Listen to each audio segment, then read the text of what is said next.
It should be all right now, guys. Just let me know. Let me just go back and come back in, yeah? Let me just go back out and come back in.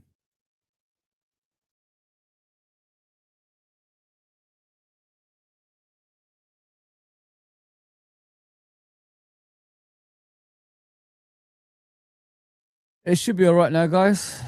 It is StreamYard after all. Yeah, I might go to some other account, man. This is just ridiculous. StreamYard is, I swear, one of the worst platforms to do YouTube, man.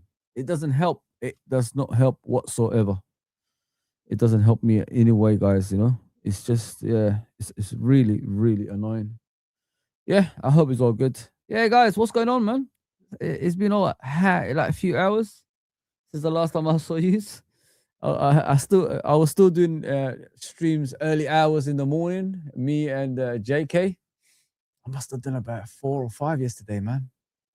I just want to start doing it properly, guys. You know what I mean? See what I could do out of YouTube. I know I keep saying that, and then I go back to work, and then I'm tired, and I don't do the same things. But yeah, I'm enjoying it. I'm really, really enjoyed it. So obviously, Arne Slot has done a press conference. I just want to see what he's doing, guys. I really do. I know like it's boring to watch, but let's just pick out some stuff so we could do the tactical stuff afterwards. I know it's boring watching it again, and I got another guy that spoke about Liverpool. Um, I wanna see what he's saying as well. If you know what I mean. Sometimes you got to do things like this to prolong the stream. If you know what I mean. So it could get better. So we could pick out things and we could discuss it at the same time as well, guys. Can't be too repetitive on YouTube. You know, when you're too repetitive, it gets boring, guys. If you know what I mean. And that's what I don't want to do. I want to do something different. So if a new thing comes out, like honestly, I know he chats shit majority of the time. Let's see what he says in the press conference. I know I said I'm not going to do it anymore, but we have to like solve these issues that we're facing at the moment too. In order for us to solve it, we need to find out what this moronic manager, Chucky, as I put him on the thumbnail, is doing. If you know what I mean. So yeah, man, don't be too upset. If we listen to what he's saying, but let's try to solve these issues in our end. You know what I mean? What we need to do, because I don't want him at the club anymore. I think this is as far as he could take us. You know what I mean? As a head coach, it's hard to watch. We're not even attractive to watch, guys. It's boring. Everything we do is boring. No fan out there can say they're liking what they're seeing. There's no one. Listen, if you are, then you're not a true Liverpool fan, in my opinion. There's no way. And I felt sorry for Uncle Frank, messaging me yesterday on here, telling me there's some moronic idiots coming on his stream and calling him negative. I mean, Frank Carlisle, like, if you don't know him, then you just shut your mouth. You don't need to talk about Frank like that. Frank Carlisle is Mr. Liverpool. Scouse. Worked for the football club. You know what I mean? Historian at Liverpool, obviously the whole city. So if you don't know him, don't talk to him like that. Crazy people out there, man.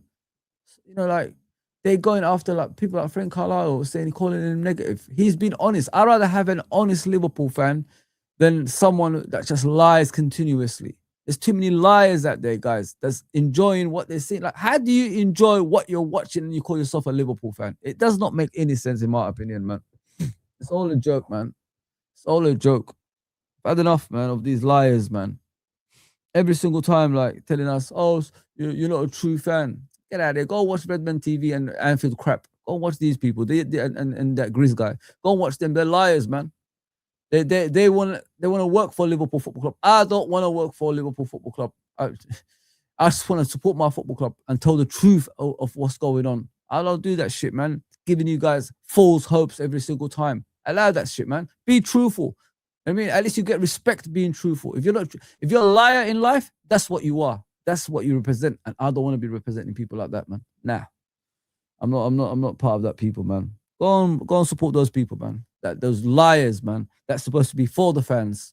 I mean, these are the same people that created the channel because of the way, what's his name, Roy Hodgson was behaving at that time. All of a sudden, they're not. They used to be for the fans. They're no longer for the fans. They're just for themselves now. You know what I mean? So there you go, man. This is what people support. How the hell do these people actually have supporters, man? I don't understand.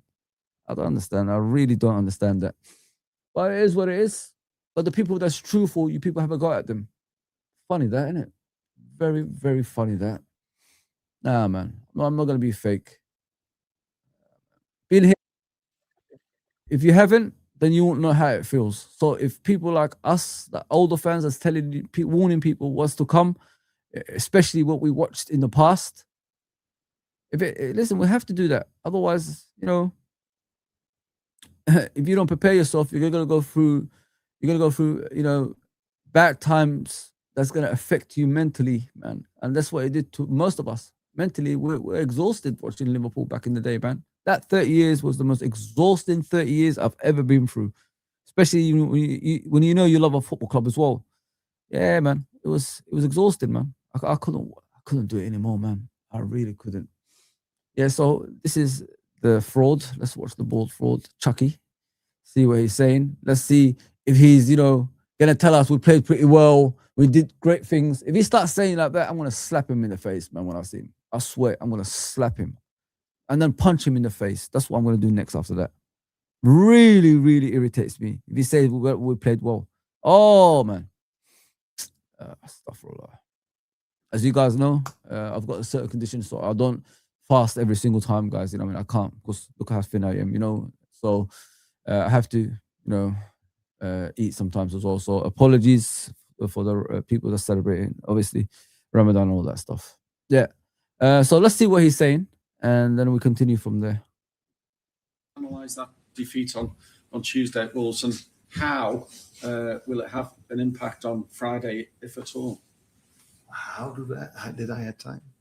Yes, you must have had time to analyse that. Yeah, for sure. But I have time after every game to analyze it, and that's what we did this time again as well. A game which it was not so difficult to analyze. A lot of ball possession for us, without being able to create a lot of chances. Sorry, guys. Let me just welcome everyone in. I don't want to be rude. I mean, I'm not that type of person. Yeah, big up, guys. Big up, Beans and Toast. Big up, Nate. Big up, Clive, of course. Always, bro. Always. Where were you yesterday, bro? I saw you sneaking off somewhere, Clive. You know what I mean? You're loyal to this channel, bro. I'm joking. Big up, everybody. Let me just go through the comments. Mark, what are you saying? Wolves. See this. Wolves were just too good on the day, man. Yeah, it's true. I'm not here saying Wolves wasn't good. They set a certain formation. They broke us and they beat us. Simple as that. I can take defeats, my brother. It's what I can't take is effort and commitment. Lack of effort and commitment. That's what I can't take.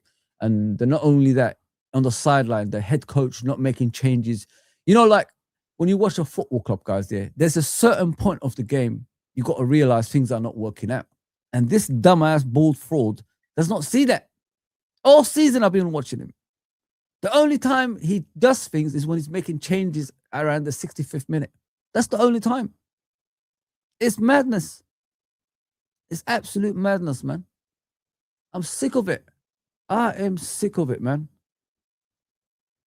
It's always the same shit every week. Nah, man. Can't take that anymore, man. That Ramadan blues with no food and water, they should be given the mouth off as extreme fatigue will set in and them injuries pile up. UCL is ours now. Oh, man. We'll see, bro. We'll see. Big up Mark, by the way. Big up my guy. TW! Hope you're okay.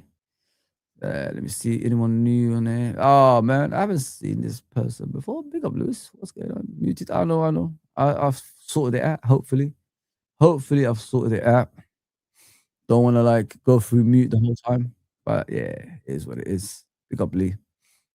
It's Lee Wiskid, yeah. Lee Wiskid. Haven't seen him for a bit. Hope you're okay, my guy.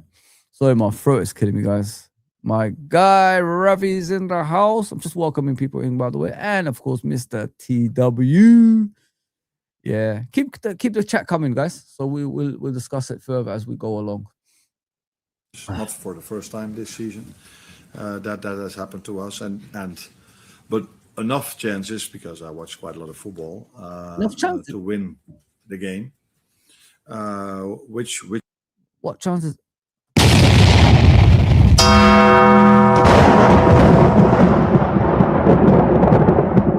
That's for you, Arnie Slot. What chances you talk about we created? Like, what chances are you actually talking about we created, my brother? You see in the first half, like always, we don't create nothing. We don't work goalkeepers. He keeps saying we created chances. We don't create chances anymore. We don't do 1-2s and someone's gonna put in the bottom corner or make the goalkeepers make saves. We don't do things like that. So where are you coming at? What's this, man? Why are you coming out with this? Where are you coming out with all this nonsense? Where? We're the least creative team in the Premier League, bro, and we're the current champions. Until someone puts the armpits up, we're still the current champions. We don't create chances. So where are you coming out with this, bro? Are you blind or something? Do you actually go back and watch games? That shows me, guys, I've been right all along about him. He does not go back and watch games, man. There's no way this bald, fraud, Chucky-looking prick watches games. There's no way. Which we didn't win the game, of course, but we didn't convert it into goals. And then also not for the first time this season. Maybe their first shot on target, I'm not sure, but the first attack they had led to a goal. And that was also the moment when we started to realize, okay, maybe we have to bring even more than we did before. And from that moment onwards, we generated quite a lot of chances from the ball possession we had. I told you guys, this guy is delusional. I'm telling you, he's mentally gone. I'm convinced now. He is mentally gone, man. Get this ball fraud out of my football club. Get him out quick before the disease spreads.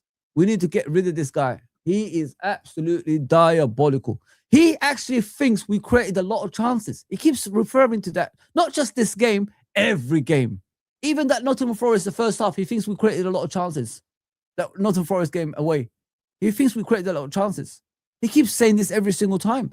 What chances are you talking about, bro? When did we ever go one-on-one with the goalkeeper and the goalkeeper made a save? When did our players ever take shots from outside the box and make the goalkeeper work? What are you talking about, Arnie Slot? Oh, man. Scored. Missed a few others. And then there's so many times this season in extra time. A shot from outside the box, which in this situation was deflected, went in. And then you go away with a loss. And that was hard to take, but we're one day before another very important game for us. So we've analyzed it. We know we have to be better tomorrow. And that's also what we're going to try to. I know you've made reference to it the night of the game. Conceding late goals is a worry. It must be becoming something of a real concern, losing games so late on. How do you manage that? Do you have to change an approach? This guy talks about analyzing games. There's no way you analyze games, Arnie Slot. You're a fraud, my friend. Like, listen, I'm done defending you. I'm done like fooling myself, trying to be positive into something that's not positive at all. You saying we've created chances, you saying we analyze games is a lie, because why do the players make the same errors every single time we play? Why do players, why is it always when I watch Liverpool, I've seen this before? You know what I mean? You don't sit with players individually and tell them about their errors. You don't go to the training ground and sit in the meeting room and put projectors up and show them the mistakes, they make it on what we have to work on. You don't watch your next opponents and see their strengths or weaknesses. You don't do things like that. There's no way you do that, because why is the games we watch every single time similar to the previous one? We struggle in the first half. We can see the goal. Then all of a sudden we wake up, we get an equalizer, and then all of a sudden they win at the end of the game. Why is it always the same stuff, bro? There's no way you can tell me you analyze opponents. The first few minutes in that Wolverhampton game, that Jackson guy on the right-hand side was getting through continuously, through the middle, passes through the middle from that Gomez. So how are you telling me you analyze a position? You don't. You're a liar, man. You're just a liar, like you told us you're similar to Jurgen. You're lying every single time through that mouth of yours, mate. Just keep it shut, because you're talking shit every single time. I'm sick of it, man. I am sick of it. I'm not even normally like this, but I'm telling you the truth now. You are absolute fraud, man. We created a lot of chances. What chances are you talking about, bro? That post is still doing the same thing, cutting in from the left-hand side, not shooting, not crossing, losing the ball. Kirkes overlapping, no ball to him. Salah still running it to a brick wall every single time. You made him the touchline winger now. Gravenberch making some fouls the other day, trying to get himself sent off. McAllister non-existent in the game. Szoboszlai, the savior for the season, non-existent. Van Dijk getting pushed, little nudge from the back. When did you ever see Van Dijk getting nudged from the back and lose a battle? Never seen that. I'm seeing things this season I've never seen from these players. And you're the one, Arne Slot, that's bringing this out from these poor players, man. There is no way 11 players can be this bad and you blame them. There's no way. If the whole team is this bad, that means there's a systematic issue that you brought into the team that's not working out and you're not even learning from it, man. Sometimes you got to take 5 steps back to get back to the destination that you want to get to. Go back to the Jurgen Klopp formation. Let them play in that they've been playing with the last 10 years. These players have been playing that formation for the last 10 years, and you try to bring them out of that formation and put your stupid formation in there, and it's not working. Now they're used to losing. We're losing games to the bottom teams of the Premier League. Burnley's we drew with. Nottingham Forest we lost to. Now we're losing to Wolverhampton, the bottom of the bottom. Leeds United we drew twice. It's a joke. It's an absolute joke. There's no way this guy is this dumb. I called him dumb the other day on Quasi's show. Now, people, if you don't see how dumb he is, I can't help you, man. Stop holding on to that Premier League win. It was just something that happened because those players were good enough to win it the previous season. If it wasn't for referee decisions, maybe we could have won it under Jurgen Klopp. And Jurgen Klopp announcing, obviously, he's leaving. Maybe we could have won it. If he shut his mouth about obviously leaving and that referee at Tottenham, remember, Doku at Anfield, etc., bad referee decisions, maybe we could have won the league at, in Jurgen Klopp's last season. Maybe we could have won that. But there was too many shit that was going on in that season for us not to win it. And the next season, obviously, Man City had to transition. Arsenal didn't know if they were coming or going. And then we got there and won the league. We wasn't fantastic. We wasn't like blowing teams out of the water. We was all right. That's about it, really. When two teams are not playing to the standards, they normally play to, and, one of them is under transition, of course, the team that should have done something the season before is going to come up and win the league. That's what happened. Now you look at him when the two teams are doing better and he's got his own players, he's struggling, man. He's struggling badly. He has no clue what he's doing. He's out of his depth, man. He is out of his depth. I can't believe people can sit here and defend this. What kind of a Liverpool fan are you defending this crap that we watch week in and week out? I really don't understand. We're living on hope every single game that we watch. I don't want to live on hope. I'll expect my team to win. That's where we at. Liverpool Football Club expects to win. That's what we do. That's Liverpool Football Club. We're part of the elites in the world of football. 6-time Champions League winners. 20-time league winners. That's what we do. Don't worry, guys. The more it continues, the more you're going to go sign Lamberts and all these rubbish players that we signed in the past. Kincheskis, Poulsons. We're going back to that, man. No player wants to join a team out of the Champions League. No player wants to be part of a team that's in decline. Do you think these players are going to stay next season? Come on, man. One phone call from these other big clubs, they'll be gone. He hasn't got no pulling power. He hasn't got the Jurgen phone call. Get out of here, man. Rubbish, man. Approach mentally or anything? No, it's a real concern if you lose. And if you lose many times in the same manner, it's even more a concern. But the way we concede goals in these last minutes are not always similar. Sometimes it's a set piece. Oh, my God. Now, and against Fulham, it was a shot from outside the box. Those are not big chances you give away. So you always try to prevent the other team from getting big chances. This is what we do in general quite well. But unfortunately for us, it has led to 2 goals conceded. Is it our approach? Not too sure about that, because yes, we want to win that game. And I think that's quite normal. If you're Liverpool, you play away at Wolves, you've just scored the 1-1, you're trying to win the game. But it isn't as if we bring Virgil or Ibu forward. We just still play in this situation in our own formation, which in the past sometimes we did add an attacker instead of a defender. But recently, when we conceded, we didn't do that. I know there's no Champions League qualification for winning the FA Cup. So how important is this game in the context of the season now, given your position in the Premier League table and that push for Champions League, and the fact that you've got a Champions League game on Tuesday, knockout football as well? Yeah, we always found every game we play very important, and we always find every trophy we can win very important. So last season we tried to win 4, and this season we tried. See, another lie again. Look at the way he gave away the League Cup. What is he talking about? Every competition we find important. You're lying, bro. You're lying through your teeth again, man. I'm sick to this guy, man. Big up, Net. What are you saying? I want this nightmare season to end. Sorry, and this manager to be gone, please. I'm wishing the same thing, mate. He just talks shit, absolute garbage every single time, man. Sorry about the language, guys. Apologies in advance. Frank is a legend. Of course he is, man. I hope you okay with your health. I'm good. I'm good, bro. I just got to be careful. You know what I mean? Things like that. That's all.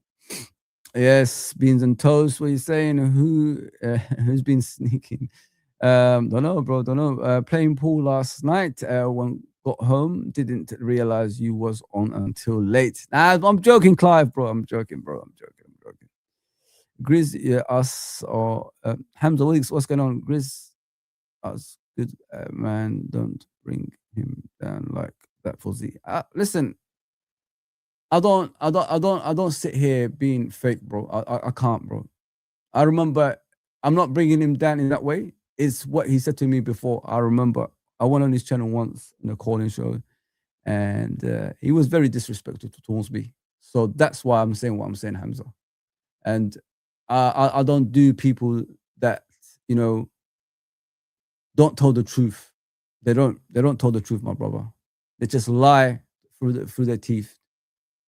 Just because they want something, that's it. I don't come over here lie through my teeth because I want something. I come on here because I love my football club and I want to tell the truth about my football club. You know what I mean? It shouldn't take them 3 years to realize, you know, things are not right with the ownership and things like that. I mean, you got to tell the truth in the beginning, bro.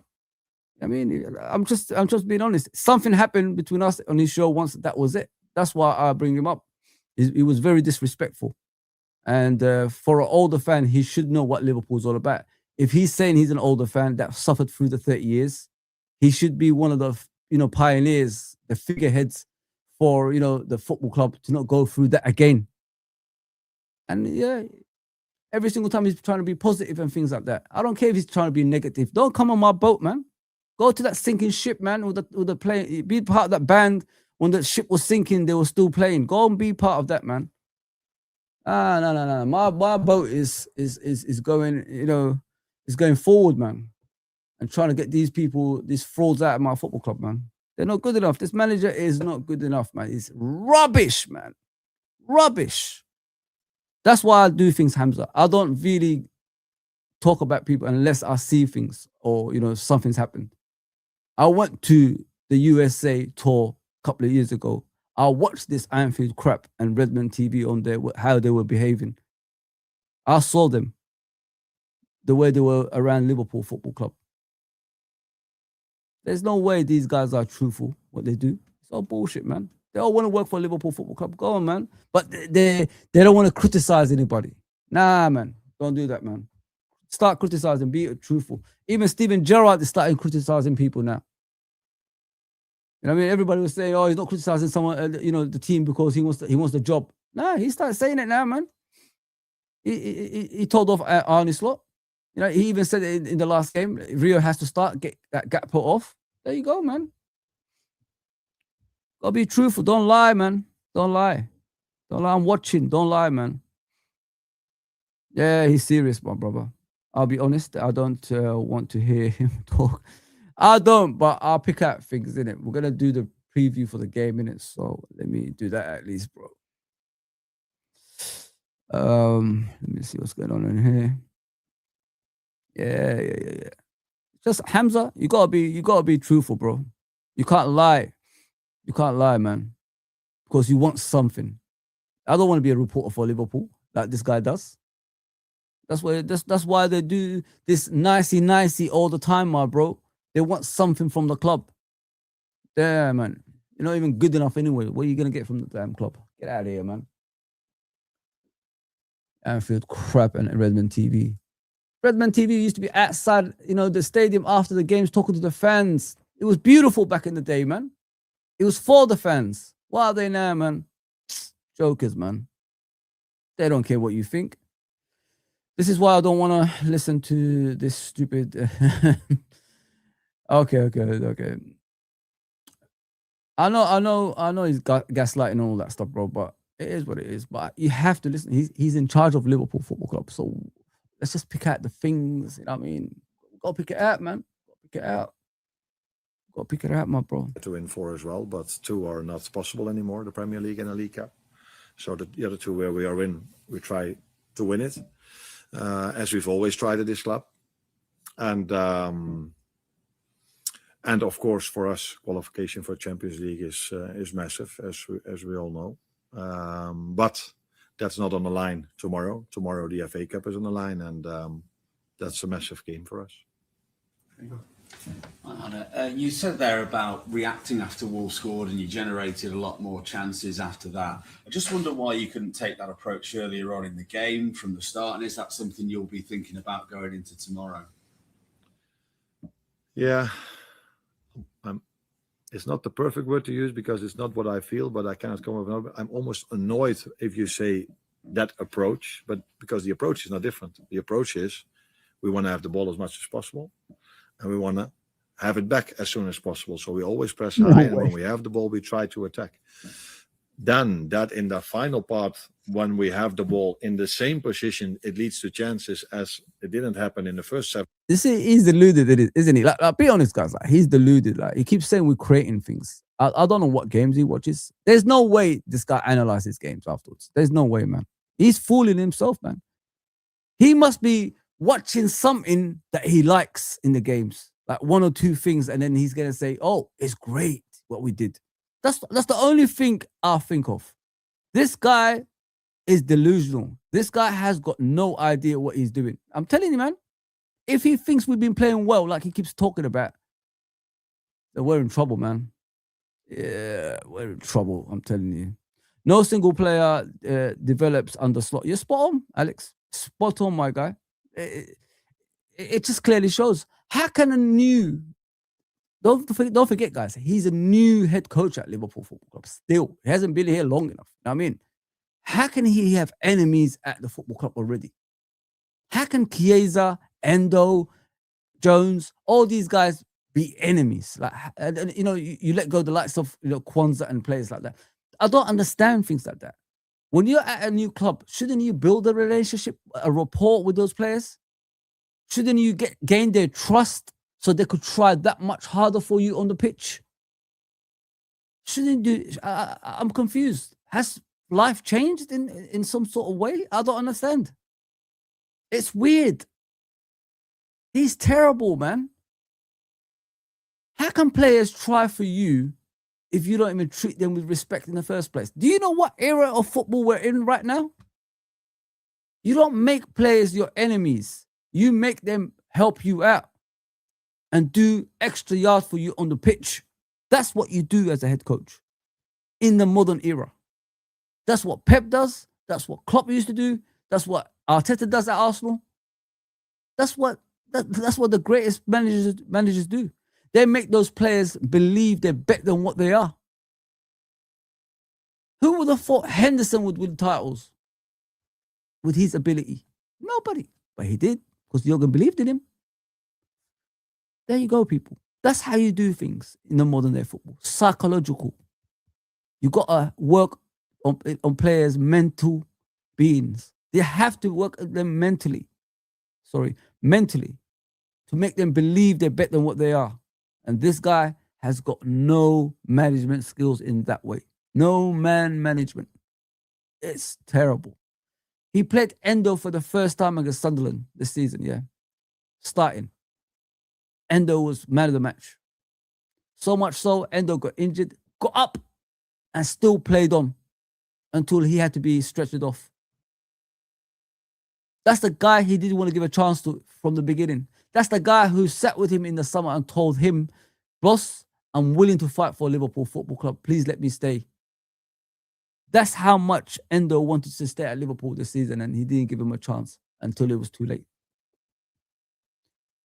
It's crazy, man. It's crazy. But he's willing to give chances to players that's not even trying. Make that make sense. Make that make sense, guys. He doubted Endo, and Endo was one of the best players on the pitch that night. So much so, he had a serious injury. So much so, he might miss the World Cup for Japan. Strange that, innit? Strange that, people. Very strange. Big up, Alexandra, man. Big up, my guy. Spot on what you said there. It's time to go 4-4-2 till the end of the season. Callum, I don't mind that either, bro. You know what I mean? Something different. Show me something different, bro. I'm willing to even do, you know, that formation that I'm against as well, the three at the back. Show me something that we could win with. Not the same shit every single time. If you look at the West Ham game, it looked like to me he's gone back to the players' strengths, what they used to in the last 8 years. That's what it looked to me when I watched that West Ham game. But still, we conceded 2 goals. We shouldn't have conceded, by the way. It is what it is. That's what I thought. We was on that winning run. Was it 4 out of 5 games we won or something like that? And then you look at the Wolverhampton game.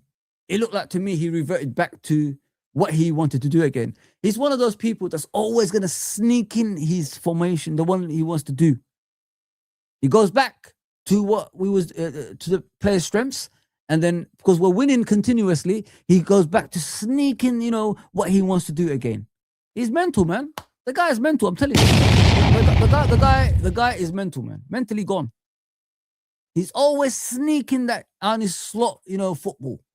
We don't want to see it anymore. Give us a break with this shit, man. Play to the players' strengths. They've been playing the last 8 years. Go back to that, bro.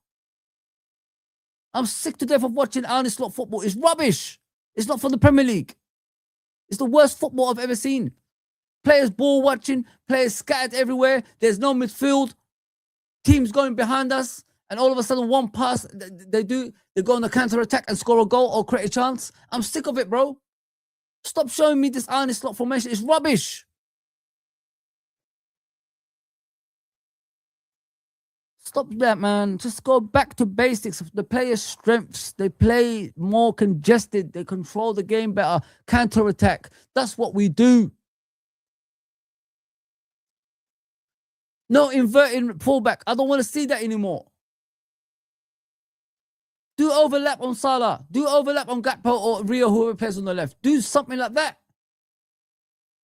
Why is Gakpo still coming in when Kirkes is going on the outside? Pass to Kirkes. Let him cross it first time and put dangerous cross in the box. Do something different, man. Bloody hell. I really don't know how slot saga ends. Nobody knows, man. We don't want to see Gakpo or Salah starting for Liverpool till further notice. So till further notice, what was further notice? To further notice, I agree, bro. I agree. Further notice. My bad. I wonder if Klopp watches this fraud talk. I don't know, bro. I don't know. I wonder if Klopp watches this fraud talk. Of course he does, bro. Klopp is in. This is his club. I mean, the guy has done 10 years of hard work and grit to get us back to what we supposed to get back to, which is winning league titles. That's what Klopp's done. Got us back to some sort of, winning. And that 10 years is going to be destroyed in one season. And this is the season's been destroyed. If we don't make the Champions League this season, guys, it's going to be a long, long time till Liverpool come back. Because you got to look at it from a point of view of other clubs as well. You know what I mean? Us, we're going to struggle. No players want to come to a team that's not in the Champions League. No players want to stay with a club that's, in decline. And then you look at the other teams. We don't even look at it from the other side of things as well. You look at other teams, they will strengthen. They will, get better than what they are right now. Since we're going down here, they'll be going up there. So I don't think everybody's looking for that from that side of things as well. Like, it's madness, man. 70 or 80 minutes. That is something I see as well, but that's not down to approach. So maybe we don't understand each other exactly when you mean approach, but we don't approach the game by saying, okay, in the first 70 minutes, we don't want to have the ball or we don't want to attack. No, we do. That it doesn't lead to anything, there we completely agree on. But that might also be due to the fact that an opponent is fitter in the start of the game than in the end. Maybe, I don't know, that they became a bit more like, oh, we're 1-0 up, so let's be even more defensive. Let's give them a bit of more space. Or there's more urgency with us, but it's never the approach. We always start the game in the same. Are you serious? Manager of the month. Oh, my gosh. The Premier League is finished when you see things like that, man. Manager of the month. I give up. Honestly, give up. I can't believe what I said. Him, manager of the month. I don't care how many games he's won. It should be nowhere near that, mate. No way. Nowhere near that, sorry. No way. Fozi, what do your owners get away with this? Do they really want to win? Nah, they don't want to win, bro. Bro, like, if you want to win things, you don't do what our owners do. I'll show you guys something later on. I'll show you the ins and outs at Liverpool Football Club. That it'll probably clear up everybody's mind about, what this club's intentions were in the beginning of the season. Because, people are getting brainwashed with this 450 million we've spent in the summer, but we only spent 230 million. You know what I mean? So, and then you look at the ins and outs, then you probably realize more why we are in this mess that we're in. Way, and we play it in the same way. Yeah, we do actually. But that there is a difference between the last 10 minutes in chance creation compared to the first 80, that's clear. There's no difference in the approach. If you mean that I approach it like, okay, let's stay calm and let's wait. No. Attack as much as you can. That's also what you see in the game. We bring enough players forward, but that we're not able from all the ball possession to create a lot of chances. That's not something new to me. That has happened throughout the whole season. I wanted to ask you about Cody Gakpo, actually. It's 1 goal in his last 9 games, and he hasn't assisted since the 2-0 win against West Ham in November. Just wonder if you're expecting a bit more from him. Yeah, I'm sitting here recently quite a lot with these stats. Last week it was Mo, now it's Cody. This is part of what I just said. We have the ball a lot, but we need to create more. And but we are not, in terms of chance creation, last in the league. We're not doing that bad in terms of chance creation. But we're also the team that has most ball possession. So then you expect maybe to create also more. And that's not what we're doing. A player like Cody. Ball possession, he says, that's crazy, guys, man. What ball? You know what's funny, yeah? If I was a coach, this is what I'd do, yeah? I'll go back to the training ground the next day, yeah? We finish the game, they're tired, they go home, go spend time with your wife and kids and all that stuff. Go and have a shower, you know what I mean? Stink. And I'll see you in the morning, first thing in the morning. Sit them down, put the projector on, and show them. You guys keep possession more than most teams, right? But the problem with you fuckers is you keep giving it away, hence why we concede goals. So if you don't like to defend, sorry, stop for a while about swearing. Why do you always give the ball away so easily to the opposition for them to attack and score? So, you know, in people's minds here, if you don't like to defend, you got to do by any means to keep the ball. But we've got a soft team that don't like to be touched. We don't do slide tackles. We don't do tactical fouls. We just let players just go past us like this. That's it. Look at the goal they scored the other day at Wolverhampton. Their last goal. How did Andre get through that midfield without anyone fouling him on the way? I even give you more of that. Look at the first goal. Why didn't Van Dijk trip over that player before he made that pass? Could have done that. You know what I mean? He could have done that, but he didn't.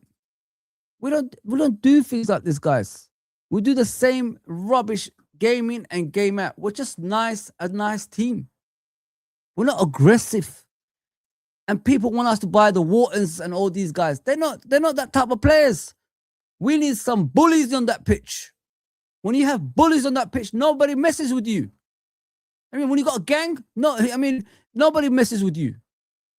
When you got a leader in that gang that's like a pit bull, nobody messes with you. That's what you need in this team. Not these people that do this half-hearted tackles and all that stuff like Gravenberch was doing, causing fouls for no reason and then picking up the player. No, man. When you put him on the floor, you step on his head. You don't pick him up. Nah, get out of here, man. Get out of here. Got no time for this, man. Got no time for this nonsense. Big up Mr. T. He talks like he's 5 Klopp with a firing team going through a blip. Hey, there you go, bro. Big up, my guy. There you go. You're spot on. You're spot on. Because he won the Premier League, he's too comfortable, my bro. He is too comfortable for my liking, anyway. Big up, Mr. Fan Zone. Slot is so delusional. I don't understand what he sees. Nobody does, bro. He thinks we're actually dominating games for some reason. I don't know what game he watches. I'm confused myself, bro. I am confused myself, my guy. He's off his head, man. He's off his head. The guy's lost the plot. I'm telling you guys, like, when he's watching the games, if he watches it back, he must see something we don't see. I watch Liverpool back, yeah. There's no way we look good when we're playing. We're shit.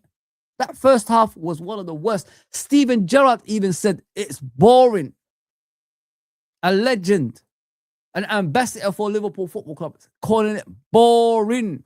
Many consider Steven Gerrard as the greatest Liverpool player. He called it boring. I'm telling you guys, man. Yeah, let me bring Dean in, man. Dean wants to jump on.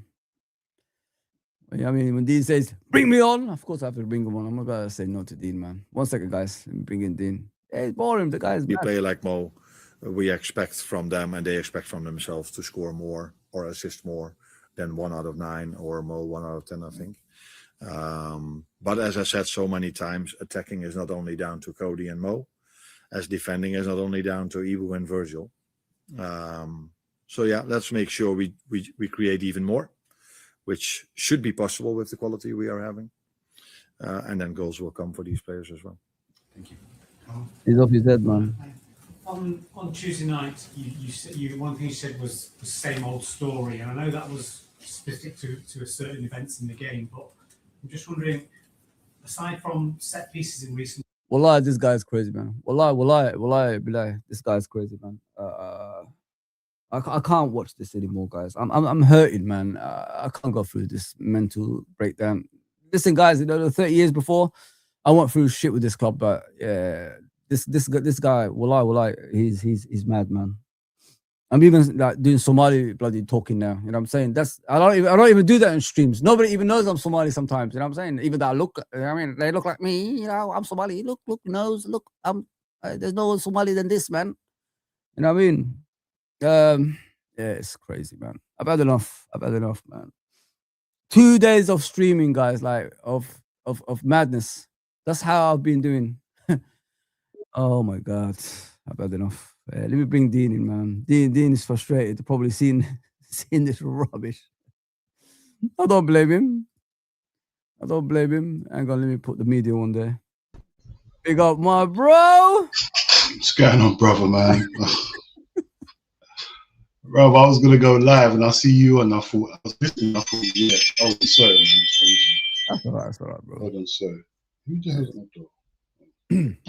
No, it was madness, bro. Like this press, the things. Oh my, bro. Like there's certain things I agree with, injuries and whatnot, but when they said to him, like, what did they say to him? They said something about chance creations and giving up chances, and he said that we're not the worst. Hold on, we're not that bad. We're not the worst, bro. We're not that bad. We're not the worst. Is that what he said? Is that what he actually said? We're not the worst, so we're not that bad. Can you, bro? Does he know what he's saying? Does he even rehearse what he says? How can you? You're not the worst, so we're not that bad. So we could be 19th then, and it's not that bad, bro. Listen, I try not to listen. I try not to listen to him no more because you know what? He upsets me, and he slightly makes my day a bit. So I try not to listen to him, but I had to listen to what he had to say today, and it was just, bruv. Yeah. Bruv. He's off his head, mate. He's off his head, mate. There's no way they tell me this guy's normal. There's no way, mate. Like he should be in a straight jacket, mate. I'm sorry. Like he should be in a straight jacket right now. Because he interprets things differently to what I do. Because I'm thinking, when the interview started, the guy asked him, the guy asked him a straightforward question. Have you had time to reflect on the game, and how's it going to impact the next game? He went, bruv, you know what he said. You know exactly what he said. You tried to make it into some sort of joke. Like bruv, he's becoming cringy, bruv. He's becoming cringy. Like you can't ask him a straightforward question. No. Like, everything's like either a joke or he wants to rewrite the question. Yeah. Because he's got so much things wrong. He doesn't answer questions properly, bro. He makes it sound, I don't understand that. Oh. And then next minute, no, you ask it differently, you understand. Brother, you can speak English. Don't act like you don't understand what they're saying. And that's what he keeps on doing, bro. It annoys me, bro. Just give straightforward answers, isn't it? Simple. Yeah. Like people respect you more if you just say, you know what, I got it wrong. The tactics ain't working, or we need to work on certain things. But don't just try to make it sound like we're not watching the game. We're watching the game. We can see what's happening, bro. Don't chat rubbish. Don't chat rubbish. You can't tell me that. What do you see? Like he keeps saying we're keeping a lot of possession. We're creating a lot of chances. What chances is he talking about? I've watched this game again. I can't remember the chances he's talking about in the first half. When he said that, I said to myself, hold on a minute. Through that whole game, I was screaming. See the first half here? Yeah. I had the ball always, in that first half. I don't remember doing anything with it. It was like I was playing keep ball. Yeah. A keep ball session. We'd done nothing with the ball. I don't remember having a shot on target. A whole first half, against the bottom team, Wolves. And Wolves were just there. Wolves weren't doing nothing. Nope. You know, furthermore, I'm lying. Wolves' game plan was to stay in the game first 80 minutes. And in the last 10 minutes, we do it. And it worked. That's exactly what they've done. Stayed in the game for 80 minutes, made their subs, and won the game. That's exactly what they've done. Bro. You know what someone said, Dean? I don't know if you probably clocked onto that. Someone actually said Wolves actually rested players to come on. I mean, so some of the first teamers were on the bench coming on at the end of the game to win the game. So we wasn't even playing against Wolves' first team. I think no, I'm not going that far. I think it was their first team, but there was I swear, interchangeable players. They had a player on the bench here. Yeah. What's his name? The one that runs all game, the small guy. They've got interchangeable players, I hear certain players are first team in and out, It's like a Jones. Yeah. There's a player like a Jones. He could be first team or he could be on the bench. Yeah. But the players they brought on brought energy in the last 10 minutes. You saw it. Why don't Slot ever why aren't he ever proactive? Like, why do we have to go 1-0 down to start making chances now? Exactly. Why must we go 1-0 down? Exactly. Like, even during the game, I said I want us to let in a goal because you know what? That's the only way we're gonna go forward and try to score. That's where I am, bro. Because we didn't look dangerous at all. I thought it was gonna be 0. When I was watching the game, I thought this is gonna end up 0-0. Yeah. There's no chance. And then Wolves made a change. Wolves said, game plan, kick it in there. Let's make our subs. You get me? That's what they've done, bro. Like their game plan worked. They stayed in the game. Last 10 minutes, they know the man's done his research. Liverpool conceded more 90-minute plus goals than anyone else. Yeah, exactly. They've done their research. They said, you know what? Just stay in the game. Last 10, 15 minutes, we win the game. And that's what happened, bro. This is what teams are doing. It's easy. I don't know what Slot's not understanding. It's basic football. Yeah, that's how you beat Liverpool. Stay in the game. If you're a lesser team, stay in the game for the last 15 minutes, and then you can go and win it. It's as simple as that, bro. Because we're not doing nothing. All We're game, doing bro. We didn't do nothing. It's not going to change anytime soon. Like people need to wake up to this reality. What's scary when we're watching Liverpool at the moment is we could be in decline. You know what I mean? And the further that you go, Dean, it'll be hard to get out of that as well. And I don't think people are looking at it from this point of view. We've seen it before, Dean, myself, and you. So we grew up on things like this. Once you get out the Champions League and all that stuff, and you got a manager that's not up to par with the previous one, especially having that pulling power, Dean. It's difficult, to get the players that you want, and it's difficult to persuade the players to stay. Do you get what I'm saying as well? If they see the team is going, like what Albert Riera said once when Benitez was there, this is a sinking ship. Remember he said that? It's a sinking ship. I remember that. That's what it looks to me when I'm watching this, bro. And it's scary, man. Bro. Yeah, I said many times, like, people need to wake up, because the further that we go down, the harder it will be to get out of that, Dean, if you know what I mean. It will be so. People don't understand. Fozi is exactly what you said, because we've seen it before. The further you slip, the harder it is to get up. Yeah. You get me? You see us go from 1990 when we last won the league, bro. Soonest came, and then we lost all identity. The next manager came, we slide. And if we don't cut it off now, next season we might not be challenging. Exactly, mate. Like, you saw what happened to Tottenham. You thought one season, you thought, oh, they're battling relegation. You thought, oh, next season they'll be all right. They're battling relegation again. You get me? So the Premiership is not forgivable. If you fall off, it's not forgivable here now. Like, every team can beat you. It's not like back in the days. With Klopp, you can do that because it's Klopp. You know what I mean? Klopp can do that. He could go back down and get back up because it's Klopp. Everybody wants to join when Klopp is in charge. With this guy, he's got nothing, bro. You know what I mean? If we get out of there, we'll be in trouble. I swear, Dean. I can't see us, coming back from this. There's no way, because the way it looks to me when I'm watching Arne Slot, how confident he is, he's here to stay next season as well, mate. There's no way. No, I'm Fozi. telling you, bro. You gotta listen to what I'm saying. I'm telling you, bro. The way they came out that round the table, it convinced me they're supporting him. What I've been hearing, let me give you something as well. What I've been hearing recently, he's doing what he should have done last season, this season, which is reforming, retransitioning the team, like getting the team that he wants to, so he could make it his own. Basically, that's what they said. So when you look at it from that point of view, that's something they agreed with. That's why they didn't sign anyone in January. That's why I've heard as well. They're willing to take a hit of the Champions League this season for Liverpool to restart, obviously under Arne Slot with his own team next season. That's what I've heard. I swear. Man. I know you don't want him to say. You can't do this. It's not me, bro. That's what I've been hearing. But Fozi, we can't see this. What you just said there, we can't, because you know what? I hear transition year should have been last year. You can't. This is the product of your own success. You can't win the league last season, and no one spoke about transition, new manager, because it was so seamless. You can't go from that to this, because you know what? If it was so seamless last year, why did we make so many signings? Why didn't we just make the basic signings that we needed and run the same team then? Yeah. And then gradually, that's the case. All you needed was one striker, because you could have kept Nunes. Yeah. You could have kept Diaz. Yeah. Paid them the money. Yeah. Of course. Yeah. There's so much things you could have done. Like if it was so seamless, like you can't have a transition after winning the league and then finish with sixth.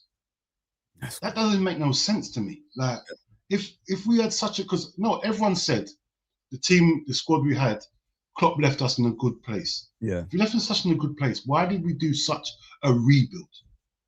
We needed certain players in certain positions, yes, but we didn't address every position we needed. I'm only telling you what I've been hearing. That's why they did around the table, especially, and things like that. Because they can't. The thing is, you can't stand still. I know it sounds bullshit. I know it does, guys. I know in the chat you guys are saying that, but this is what I've been hearing. That's why he's still here. Because if it's in the other, how comes other teams are sacking managers left, right, and center? We still got him. You know what I mean? He should be the first one gone after the actions of the season. So the story is they're willing to take a hit this season for him to transition this team into his own. That's what I've heard. So and him willing, and next season as well. You ready to write with next season as well? Not me. It's not me. I'm not saying that, Dean. No. That's what I'm saying. Are they willing to write off next season as well? Because I don't know, but they're willing to write off this season. That's what I've heard. So the thing is, because it makes sense to me. Look at it this way, Dean, before you go. Look at it this way. If you was interested in this season to do well, you would have signed players in January, right? And they decided before September, so before December, around December time, that they're willing to take a hit this season. That's why they didn't go for Gahey. That's why they didn't go for Semenyo and all that stuff and let them go to Man City. That's what I swear. That's what I've been told. They're willing to take a hit this season. That's why they did that around the table unexpectedly recently as well. I'm telling you, bro, this guy is gonna be here next season, man. Yeah, but all I'm hearing is Alonso in talks. Nah, he ain't, man. Yeah, Alonso should be here right now. Fozi, football moves on. Like they could have said that. Oh, it ran a round table, but if you saw improvements and you're thinking, all right, he's getting certain things right. The set pieces have been working recently. Fair enough, that's a little improvement. Yeah, not great, but it's still an improvement. Yeah. We're still conceding the same sort of goals. Yeah. Transition, they're still walking through our midfield. We're still conceding last-minute winners all the time. So if these things were cleared up, I'd understand. Yeah, give them a few more. I won't give them one more time, but I understand from their point of view. Yeah. But you're still seeing the same thing. So surely your opinion must change. You think to yourself, you know what? This guy is not getting things right. We cannot go into the new season like this. It's impossible. Yeah. Like we're Liverpool. We can't. We're going into the new season with our arms tied behind our back. That's what we're doing. Yeah. Like we're gonna play the same football. This guy moans about how he wants to play. Clearly, the way you want to play doesn't work. Yeah. It doesn't work. So what's he gonna do? Be stubborn and do this again next season? They're Fozi, they're businessmen. They have to look at the business and say, this is not good for business. Seriously, man. Like, no matter what, this football is not good for business. Of course it is. I agree with you, but I don't trust these people around our football club. I know like some people do, Dean, but I don't, man. I'm a firm believer, like these people are not interested in sustainable success, because if they did, in the last 16 years they've been here, we would have had sustainable success. You know what I mean? On the club as well. When you got the right man at the right place and you're not willing to win continuously with him at the helm, especially when Man City sometimes fall off, it clearly shows, we're not interested in success season in and season out. So that's why I say, like, they're willing to do things like this. Listen, Dean, don't be surprised if this guy's going to be here next season, mate. I can see that happening as well. I'm telling you, man. The way they went on about it, the way they sat around that table recently just showed me they're not interested, bro. They're not that type of... He can't, Fozi, he can't be here next season. He cannot be. Yeah. You can't be... Fozi, he's 6th place. I know. We just lost to Wolves. But things have to change. It can't just... have you watched the Yeah, I've done a whole reaction to it. I've done a reaction to it, bro. I watched it when it first, as soon as it came out, I've done a reaction about half hour later. Did you hear what they said about Jota, why the season went wrong and all this? Did you hear that? They already had that script ready, my bro. Why the season hasn't been gone according to plan, bro. That should show everybody what their plans is. Well, Fozi, what I took from that, see Richard Hughes and Arne Slot are in the same boat. See the Hogan, he's here for the long term, right? He was talking about long term. Richard Hughes can't talk about long term. He can only talk about now. Yeah, that's what I liked, because they were talking about their long term project. Their long term project's a year, 2 years. Mm-hmm. Hogan's project is like 10 years. So he will sack them both. He will sack them both. End of the season, both of you get out of it. I can see that happening, bro. Like this ain't working. We can't put up with this. End of the day, you got to put a brave front in front of them. You're not going to on telly saying madness. You got to look like you're backing them, because that's the only thing you can do if they're still in charge. So I can't. There's no way. I can't see how Under I'm normal gonna circumstances, keep I this can't clip see it. here. I'm telling you, Dean. I'm gonna come back to I this, can't mate. see it. I'm telling you, how. bro. I can't You know see what? how, because you can't go into next season. You're not going to challenge for nothing. Yeah. You're not going to challenge for nothing next season the way you're playing. There's no. Oh, next season we go again. Go again to do what? What we going and going? What we from this point there? Say the season's finished now, yeah. Mm. What we going into next season hoping to do? What's our goals? I don't know, because nobody knows with this There's manager. got to be some goals. You can't just go. Liverpool can't go into next season not thinking, right, we're going to challenge for the league, challenge for Champions League, we're going to win the FA Cup. There must be something on the table where we're striving for. How are we playing right now? There's nothing. There's nothing, bro. We can't say we're going to challenge for the league. Can't say we're going to challenge for the Champions League. We can't win the cup. There's got to be something he can say, and there's no proof that he can do anything. Yeah, I don't know how. You know, it would mean, Dean, I would have preferred Alonso coming in early. You know, a month ago, something like that, when we were saying like get him out of the football club and all that, because he would have started his preseason now. You know what I mean? If someone came in around that time, would have started his preseason and we'll be prepared for the next season. If you know what I mean, Dean. That's how it could have been. But we didn't even choose to do that, because I have this feeling, bro, he's gonna be here. I'm telling you, mate. And like you said, listen, I agree with everything you're saying. I'm not disagreeing, but it's what this club said. He's their project, bro. You don't bring that round the table for no reason, Dean. You don't. There must be a reason behind that. They're all holding hands coming into the, round the table. When did you ever see Billy Hogan and Richard Hughes in around the table? I know, but I look at it differently. Why did they bring that out? Bro, why did they bring it out? Because of, in support for Arne Slot. That's how I saw it. The pressure was high. They wouldn't have to bring it out unless the pressure was high. The pressure's high. They know we are moaning. Why did you bring that out then? Because everyone's talking. Like, it's not just like they don't care about us content creators. They don't care about us. They care about the match going fans. Yeah. So when the match going fans are starting to say something, they had to bring something out and show are we backing them? End of the season. Well, football moves quick. End of the season, you get to the end of the season, you're fifth or sixth. Then there's a discussion. There's a discussion. What we doing? Yeah. Because we cannot. All this revenue you're making, all these record-breaking revenue streams you're making, that's gonna fall off. Don't hit Champions League for a season. See what happens to your revenue stream. Yeah. Don't get top four. Don't get this. Certain thing. Watch your sponsorship deals start going down. Oh, you're not in the Champions League? All right, sponsorship deals. All right, cool. Sponsorship deals, they're going to say, right, if you can guarantee us Champions League football, we'll give you 100 million a year, whatever it is, yeah? Yeah. Not Champions League, all right, we'll give you 60 million a year. It's different, bro. So everything's going to affect.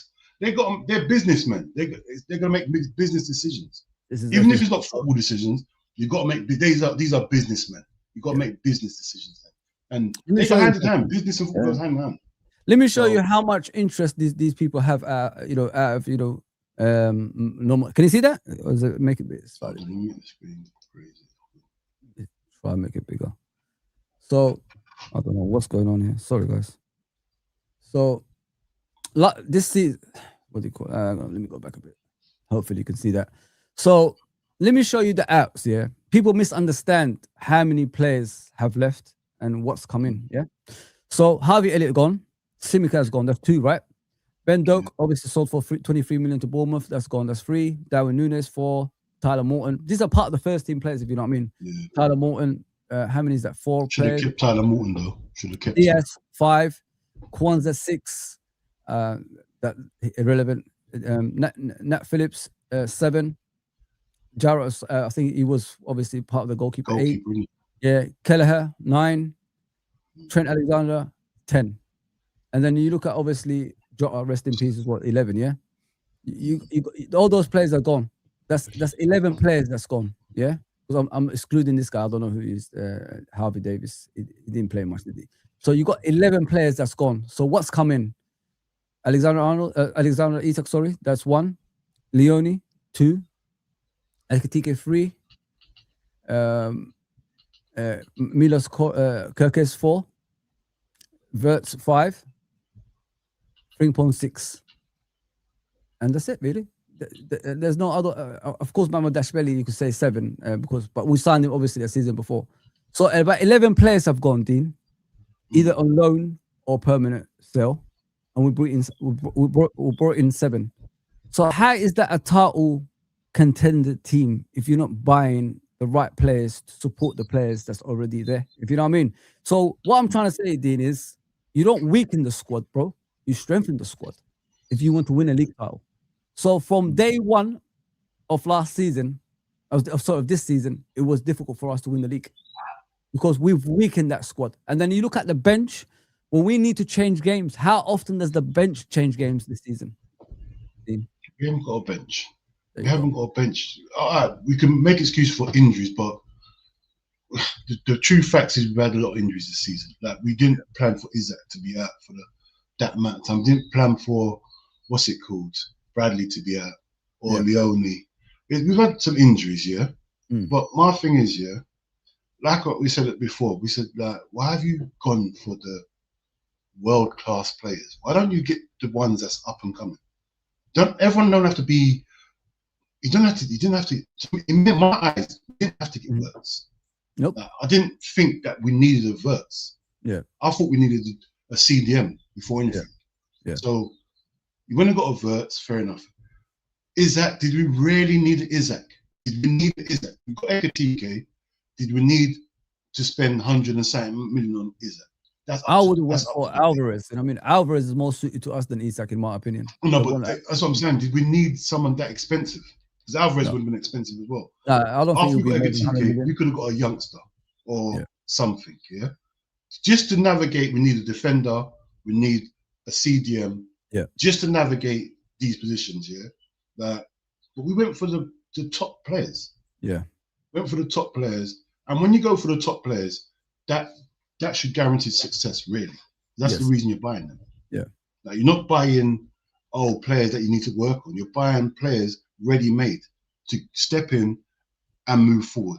Yeah. And basically, the manager hasn't.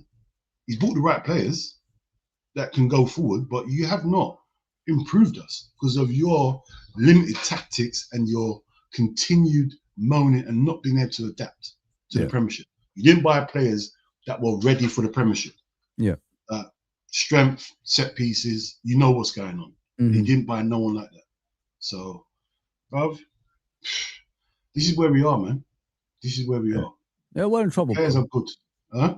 Well, in my opinion, we're in trouble, Dean. I don't think the longer this guy stays, I think the more it's going to get worse from what I see, if you know what I mean. And he believes in his own hype for some reason. Like the way he's talking in this press conference, it just clearly shows he's watching a different game to the rest of us. You know what I mean? He actually thinks we're playing well.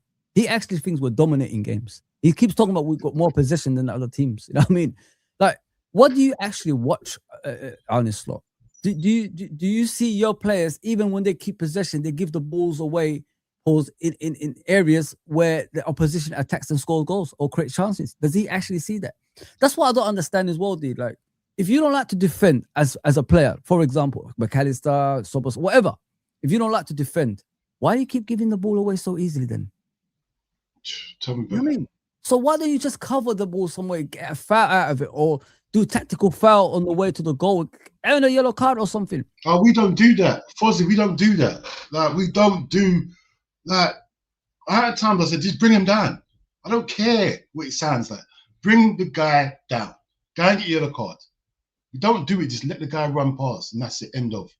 Pull him back. You saw what they done when Ekatike was going through. The guy held him. No red card, yellow card. That's the worst that can happen. Like, man's holding you and you can't get away. You get a yellow card. You don't. There's no. It was so bad. That could be a red card offence. I'm running through and you're holding me, not pulling me back. You're actually holding me, not letting go until the referee's got a blow. We don't do that. And we got our fan base asking for Tyler Mortons and things like that. And I'm thinking to myself, you're just making the team the same. There's no change if you sign players like that. You need some battlers, bro. Battle. That's what you need. Like, stomp the yard. I'm a battler. I'm not. You know what I mean? I don't need no pass side to side midfielders, mate. Need battlers in that midfield that can win tackles, that could progress the ball to the talented players. That's what you need. Oh man, that's what I'm saying, bro. We're trying to. He's gone for all. He wants ball playing, like the players he was after, like the Zoom Mendy's and that. I don't want them sort of players. no, bro. I want someone in there who's going to put a foot in, win his headers, win his battles, pass it to someone else. It's as simple as that, bro. Like, just get someone that's a scumbag. I need a scumbag in midfield, like a real arsehole that doesn't care. He does the dark arts. He wastes time. He fouls. He gets yellow. I want my midfielder to get yellow card every week. I want him to have bare suspensions. I want that sort of player. That's what I want, because no one gets suspended in our team. We're just there. No, which is nice. We're so nice. We're so accommodating. Yeah, we do, like, you know, hairstyles nowadays. We sponsor banners and all that stuff. You know what I'm saying? Bro, it's a Buzz Live with his braids. What is going on, bro? What are we doing? That shows what kind of a football club we've become, though. That's to me, when I look at that. Bro, Fergie, who was it? I can't remember what player it was. I think it was Nicky Butt. I think not Nicky Butt. Was it Nicky Butt? I think he'd done the braids thing. Yeah. Fergie looked at him and said, if that's not out by tomorrow, you're gone. Isn't it Beckham? Beckham used to do this shit like that, innit? David Beckham. Yeah, Beckham done it, and then where's Beckham go? Beckham's out of it. I think Nicky Butt done it once, and Fergie was like, he was so embarrassed. So embarrassed that this was before a game, and he went out to watch. Like, all this crap, bro. Go and win games. Like, don't bring no attention on yourself unless we top. Dean, you're right, Dean. Dean, honestly, thanks for coming on, man. It's been great streaming with you, bro, as always. I'm gonna do the starting lineup, Dean. So I want you to help me, obviously, put the players in place. Who's gonna be the goalkeeper?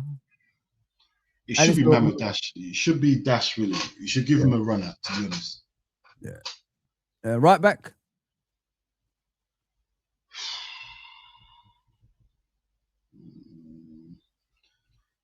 Bloody hell. Who must you go? Gomez. Yeah. You don't want to give Frimpong another run? Yeah. Okay. I thought He's too scared. The manager's too scared of getting people injuries. He's too scared. Centre backs. We're the same centre backs, isn't it? As every single game. You know the manager. He ain't changing that. Left back. I think you've got Robertson, to be honest. Me too. The two pivots, because he always plays the same way anyway. Yeah, I think he'll play Jones and McAllister, I think. Do you think we're harsh on McAllister, Dean? Do you think we're harsh? I think I'm harsh on McAllister because I just don't like him, to be honest. I'm biased. Is it like a relationship that was broken a long time ago, or is it this season? No, I've never liked him. I didn't want him in the first place. What's the reason? Even last year, I know he had a good season, and I didn't go mad about. I hear it, but I've never really. I didn't see why we was buying him in the first place. I know he's a good player. Yeah, don't get me wrong, but how people are going on, like that's what midfielders do. What McAllister does is what a regular midfielder does, and people going like he's world class, which I don't understand. Like he breaks lines, he does that. That's what a normal old school midfielder would do. What do you expect from him, Dean? What do you expect from him, though? Like, if you see him as a player, like the standards, like what did you expect from him to do when he first? To be honest, I had Fozi. Like when we signed him, I was so underwhelmed because that was a season we was meant to get Caicedo, whatever. Yeah. I was so underwhelmed. I thought. So I watched McAllister at Brighton. Yeah, I didn't think nothing of him. Yeah, no pace. Like he's got a good pass in him. But other than that, every footballer should have a good pass in them. So I didn't understand what we was buying him for. Yeah, I didn't understand what the reason we was getting him for. So, and the thing is, I know he had a good season last season. Yeah. Even though I didn't care, because I thought any midfielder can do what McAllister does. Yeah. And then this season, you see the McAllister I see. That's the McAllister this season. That's the McAllister I've been seeing all this time. So Yeah. no, I want him, to be honest, I want him sold. Yeah. I want him sold. I want him sold end of the season. There's nothing he can do for me. He's got no attributes. Like, they go past him, he can't get back, can't tackle, Yeah. he can't win these battles. And that's you can't have that in the Premiership. You can't have that in the Premiership. So Okay, let me give you my side of him. Yeah, I like him. I like him from the first time I saw him at Brighton, and I watched him in the World Cup for Argentina. If it wasn't for him coming into the team, I don't think Argentina would have won that World Cup anyway, because they were playing with someone else in his position. He's a winner, mate. You know what I mean? No matter what people think, like, you need these type of players, in my opinion, in your squad that's dynamic, that can make the difference on the pitch. You know, if you know what I mean. I didn't buy McAllister to be my Caicedo. I mean, I bought McAllister to be more dynamic and put the ball, get the ball going forward, and making those important passes.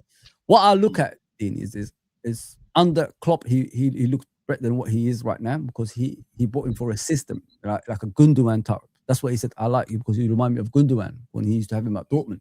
That's what he brought him in for. This season, the reason he's fallen off dramatically, think about it this way, Dean. Like, and I said this in your show a few days ago. These guys, they're playing in foreign positions for too long. You know what I mean? So you can't really blame them playing out of position this long for underperforming right now, because they've been promised for a while. I'm assuming there's going to be a DM there, an enforcer there, that's going to release them to be the players that they could be. They've been playing out of position for the last 3 years, bro. That's why I can't fault the likes of McAllister, Gravenberch, and all these guys. I can't have a go at them like everybody else is having a go at them, because they've been playing out of position all this time, and they never complained. They still went in there and did it for you, and that's what you ask from a player. I mean, do as best as you can in that position. Even if it's not like the position you normally play, and they still volunteer to play in these positions, and nobody looks into it like that. We just look at it. I just don't like him, and that is about it. But not looking, maybe like I said to you in your show before, you told me you're a striker. Can you play right back for about 3 seasons in a row if you're a striker? No, of course not. You get pissed off eventually. You know what I mean? Like, I'm still playing here. You told me you're going to bring in a DM, and they still haven't brought a DM in. You know what I mean? So you got to put them. These guys are doing above and beyond. It's like in a job, Dean. You know what I mean? When a cashier is doing some stocks for about 3 years, you know what I mean? You take him from the cashier spot and you put him at the back. You know what I mean? Go and put boxes inside, the supermarket. That's how it is, bro. And it's 3 years later, they're still suffering the same thing. People don't look at it from that point of view. I know you don't like him, Dean. I'm not going to make you like him or anything like that, but I'm just giving you another, option to look at it. I fully understand what you're saying, but for me, if you're a midfielder, you should be able to do all the midfielder role. Like, end of the day, I'm not asking you to go from midfield to in goal. I'm asking you to go from a certain position in midfield to another position in midfield. I want to see. Obviously, they done it last season. Yeah. But I didn't expect them to fall off this bad this season. Because end of the day, Fozi, it's not crazy to ask a left back to go and play right back. Obviously, they got to change certain things. I hear it. But if you say to me a striker to go right back, I hear it. That's a big change. If you ask me as a striker to go on a wing, I can do a job on a wing. Yeah. I'll do a good job.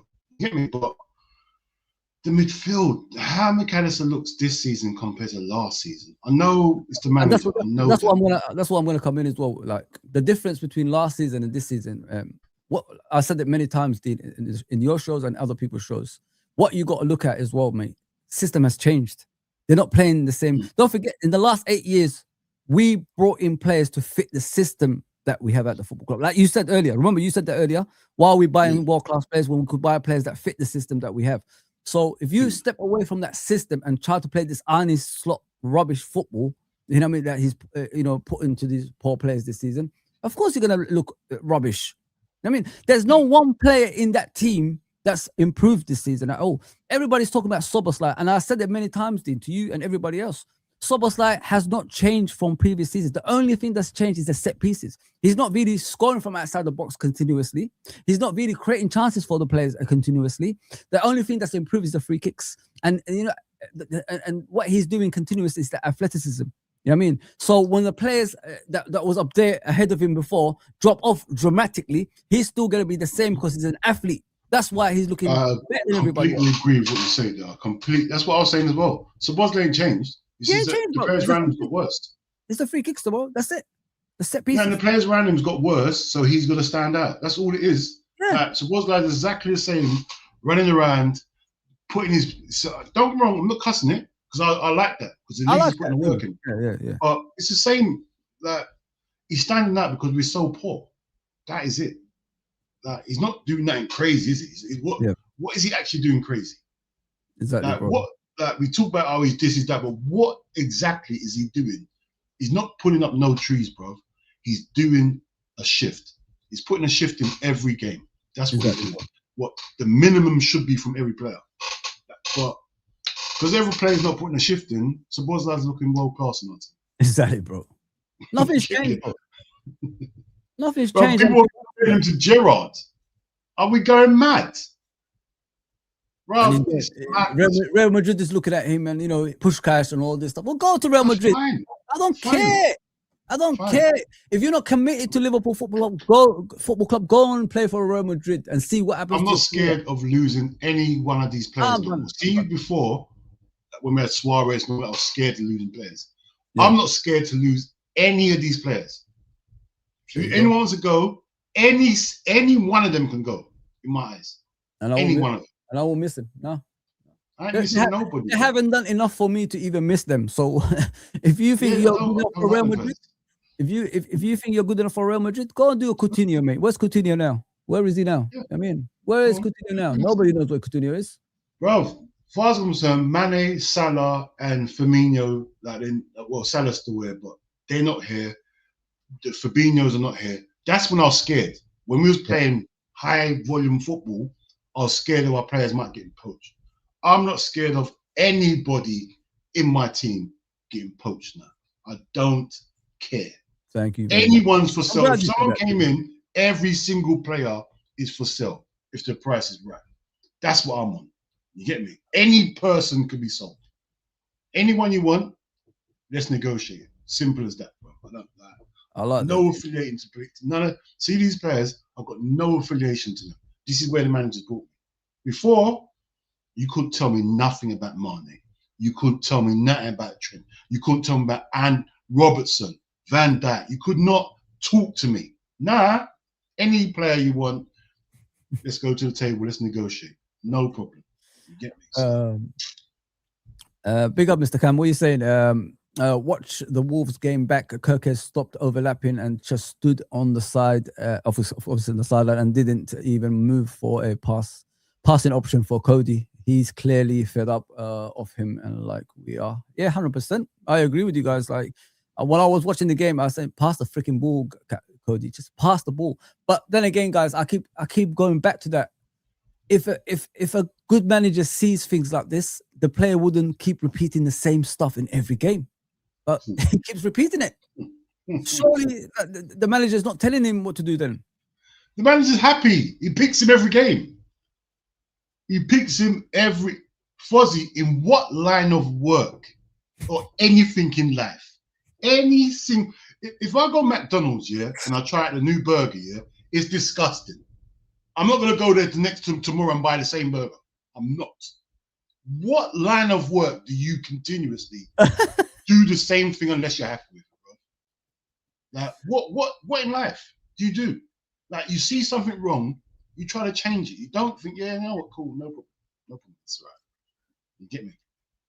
It's crazy, bro. He's rubbish, man. He is absolutely garbage, man. There's no way they analyze games. He said it in the press conference a minute ago, before you came on. I analyzed the previous. Yeah, get out of here, bro. You don't analyze games, man. You don't even look at your opponents. You go into the pitch saying you're better than them, go and beat them. That's the attitude you got, man. Get out of here with this. Analyze games. Get out of here, man. And if you was Klopp, yeah, I'd respect that because Klopp, regardless of who you are, we're playing this way. You got to adjust your game to play us because that's how good we are. But we're not that good, so anyone can look at us and just say, yeah, cool, no problem. Just sit in a low block. Last 10 minutes, we win the game. It's as simple as that. That's as simple as it has to be. You don't have to do nothing crazy to beat Liverpool.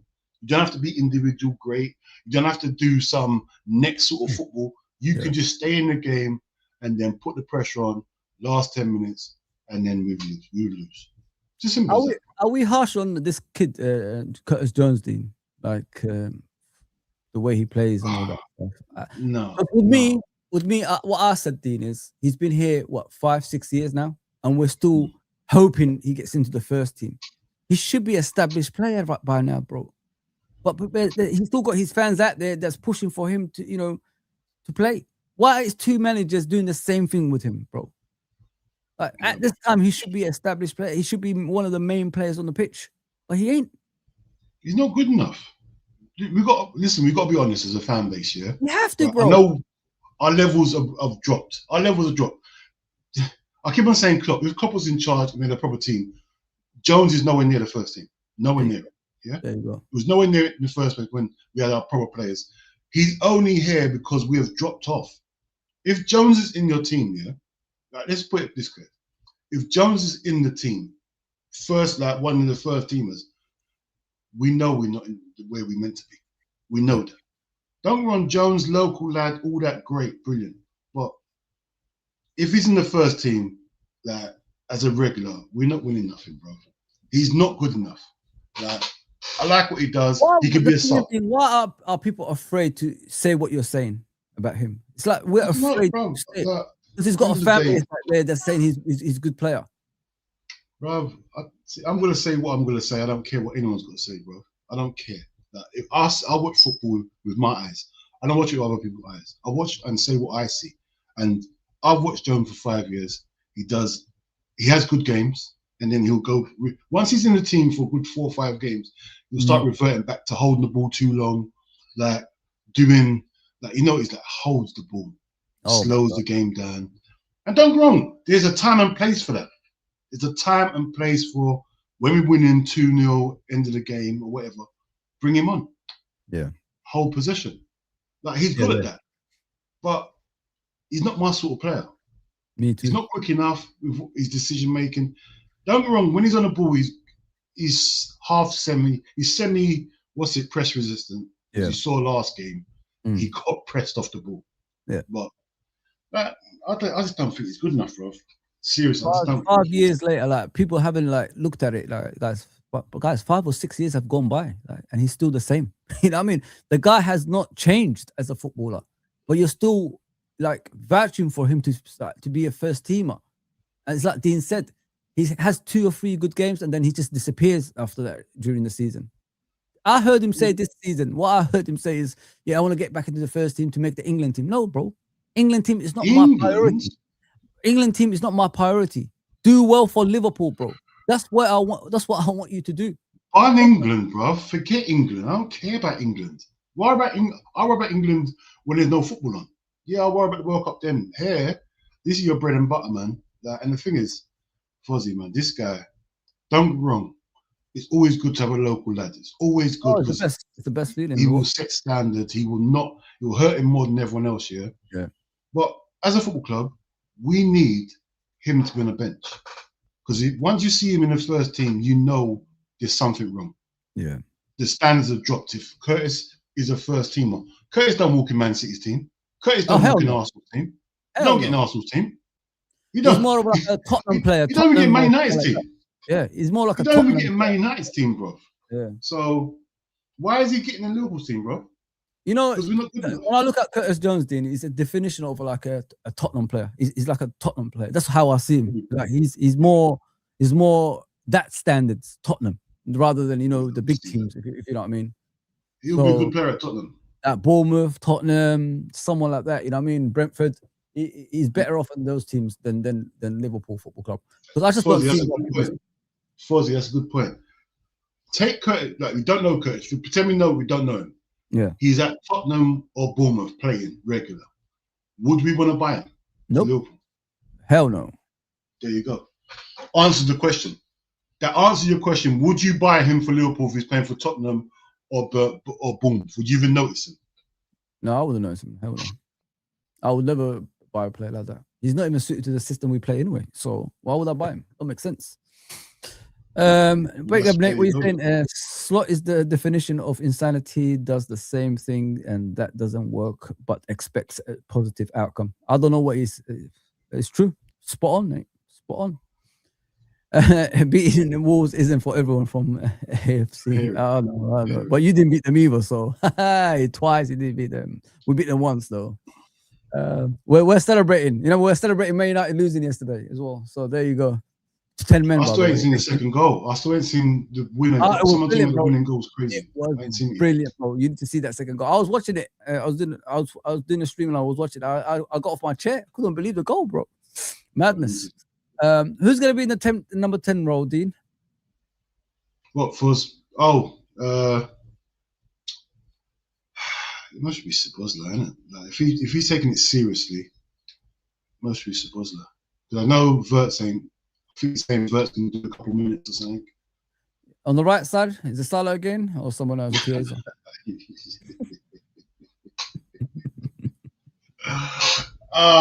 know it's gonna be Salah. It can't be Salah though. It can't be. Surely it can't be. It's gonna be, isn't it? Oh, that's a joke. I think to me, last game, Gravenberch was the worst player. Oh man, Salah was the worst player after that because Salah, like, even people like Gakpo. Listen, at least with Gakpo, even though he was poor, at least when he got the ball, he was trying stuff. I know he was cutting all the time. Salah, there was nothing. Even the goal he scored, I was fuming with, was a bad finish. Like, everything he done, and that when he could have put Sabozla in that through that pass, one defender against 5 of them. Yeah, that's that was embarrassing, man. Embarrassing. Dean Bomba, Kurt, not good enough. I think Dean's always been like that. I'm sure. Kurt is not good enough. I'm sure he said that before. It's not the first time. Yeah, bro, I've never Curtis fan. I've just said that he's having that he deserves to be in the team just because I had the team falling off. Yeah, he thinks we're blind. 100% touchline. 100%. With Salah, bro, when I look at Salah, I think his position is changing the team, mate. When I look at him, and because he's doing more, touchline defending rather than his strengths, which was last season, which is staying up the pitch and obviously creating chances and scoring goals. So if the system is changed, mate, he's not going to get the best out of him. If you know what I mean, he's not a workhorse player. He never was. He's a numbers man. You know what I mean? So that's why he's playing the way he's playing this season. And as I said, if 11 players are playing badly, it's not normally to do with the players, guys. It's to do with the system that they're playing in, and the system just doesn't suit these players. Hence why they all perform in a bad way. Everybody talks about Salah is getting too old. Salah was 33 when he won the player of the season, and Football Writers Player of the Season, and he's still 33 now. So the age hasn't changed. So I don't know what. There you go. It's mad. What's going on at front, Dean? Who's your striker? Yezer or it might be Gakpo up front. It might be Gakpo up front. And then Rio on the wing, right? Yeah, it's got. If he doesn't play Rio, I swear. Fozi, I swear. My match reaction is going to be, no matter what the score is, going to be crazy. My match reaction is going to be crazy, whatever the score is. Because you know what? Rio needs a start. Even if it's just, he has a bad game. Just give him a start. I'm sick and tired of seeing Gakpo from the left. I'm sick and tired of seeing Gakpo on the left. I'm sick of it.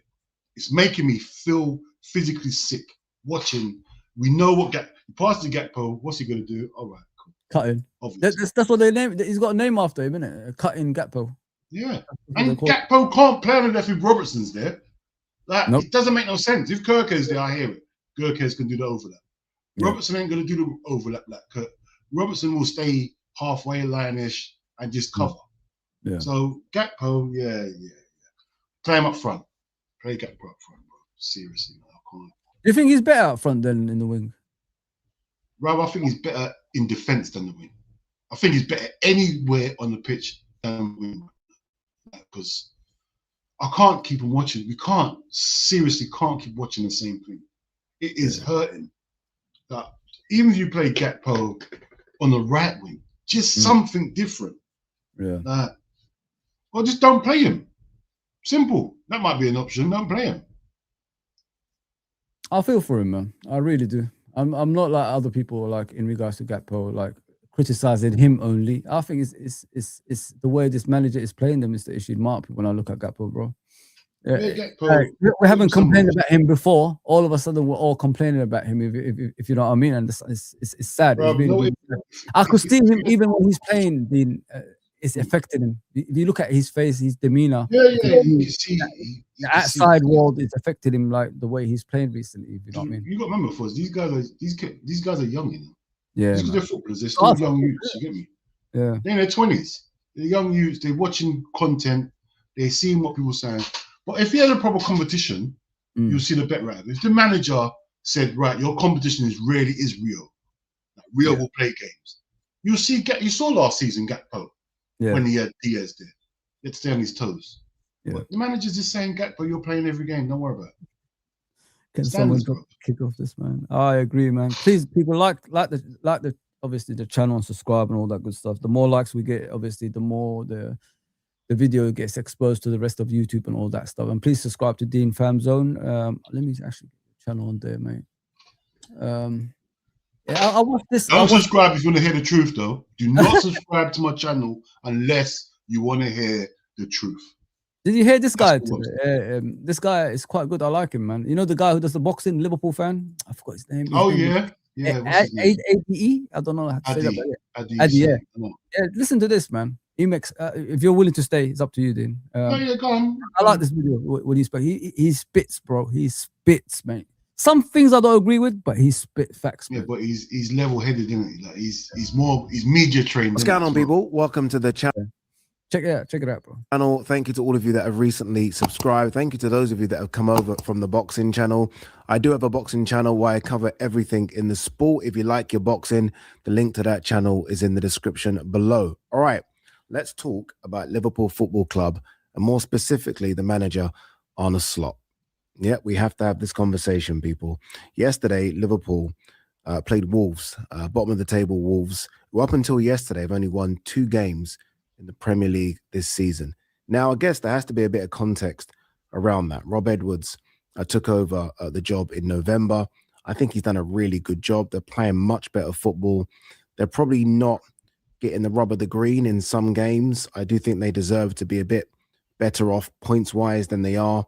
You look at their performances against Arsenal and Aston Villa, 2 sides higher in the league than Liverpool.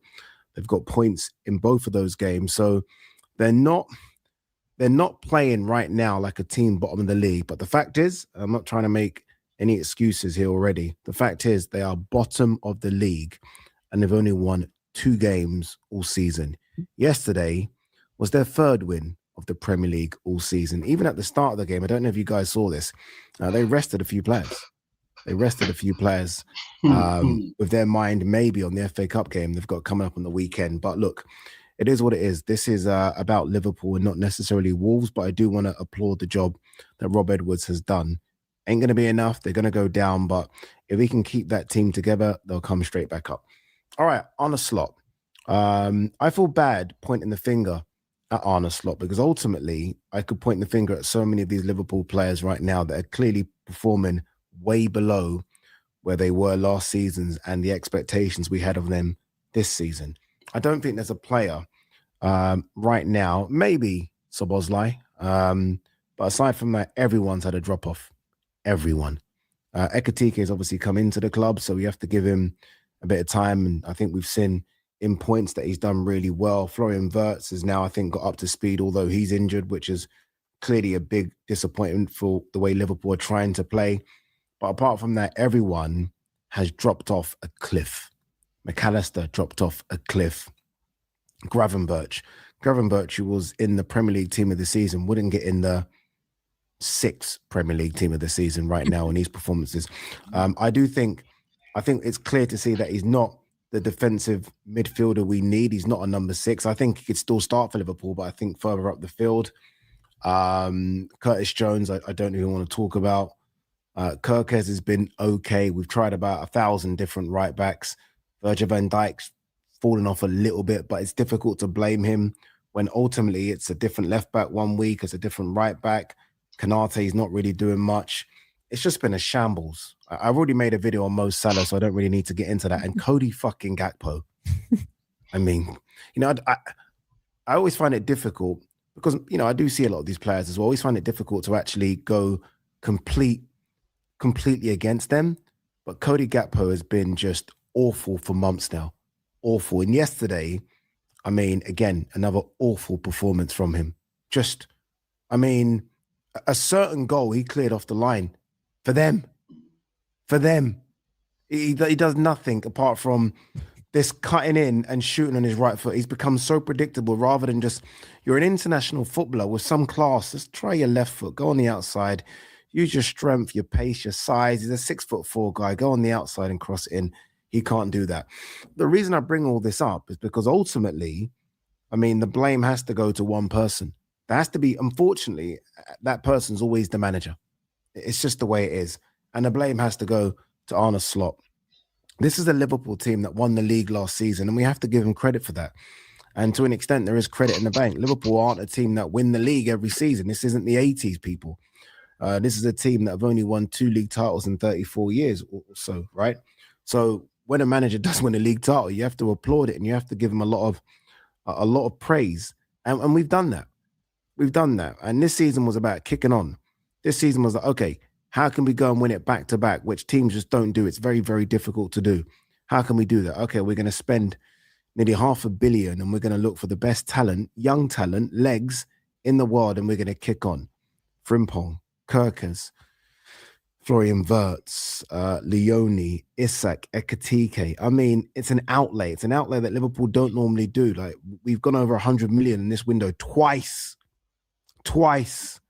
And whether or not these are slot signings or not, again, it comes down to one person because he's the figurehead of the club at the moment, right? In Arne Slot. And it's just not worked.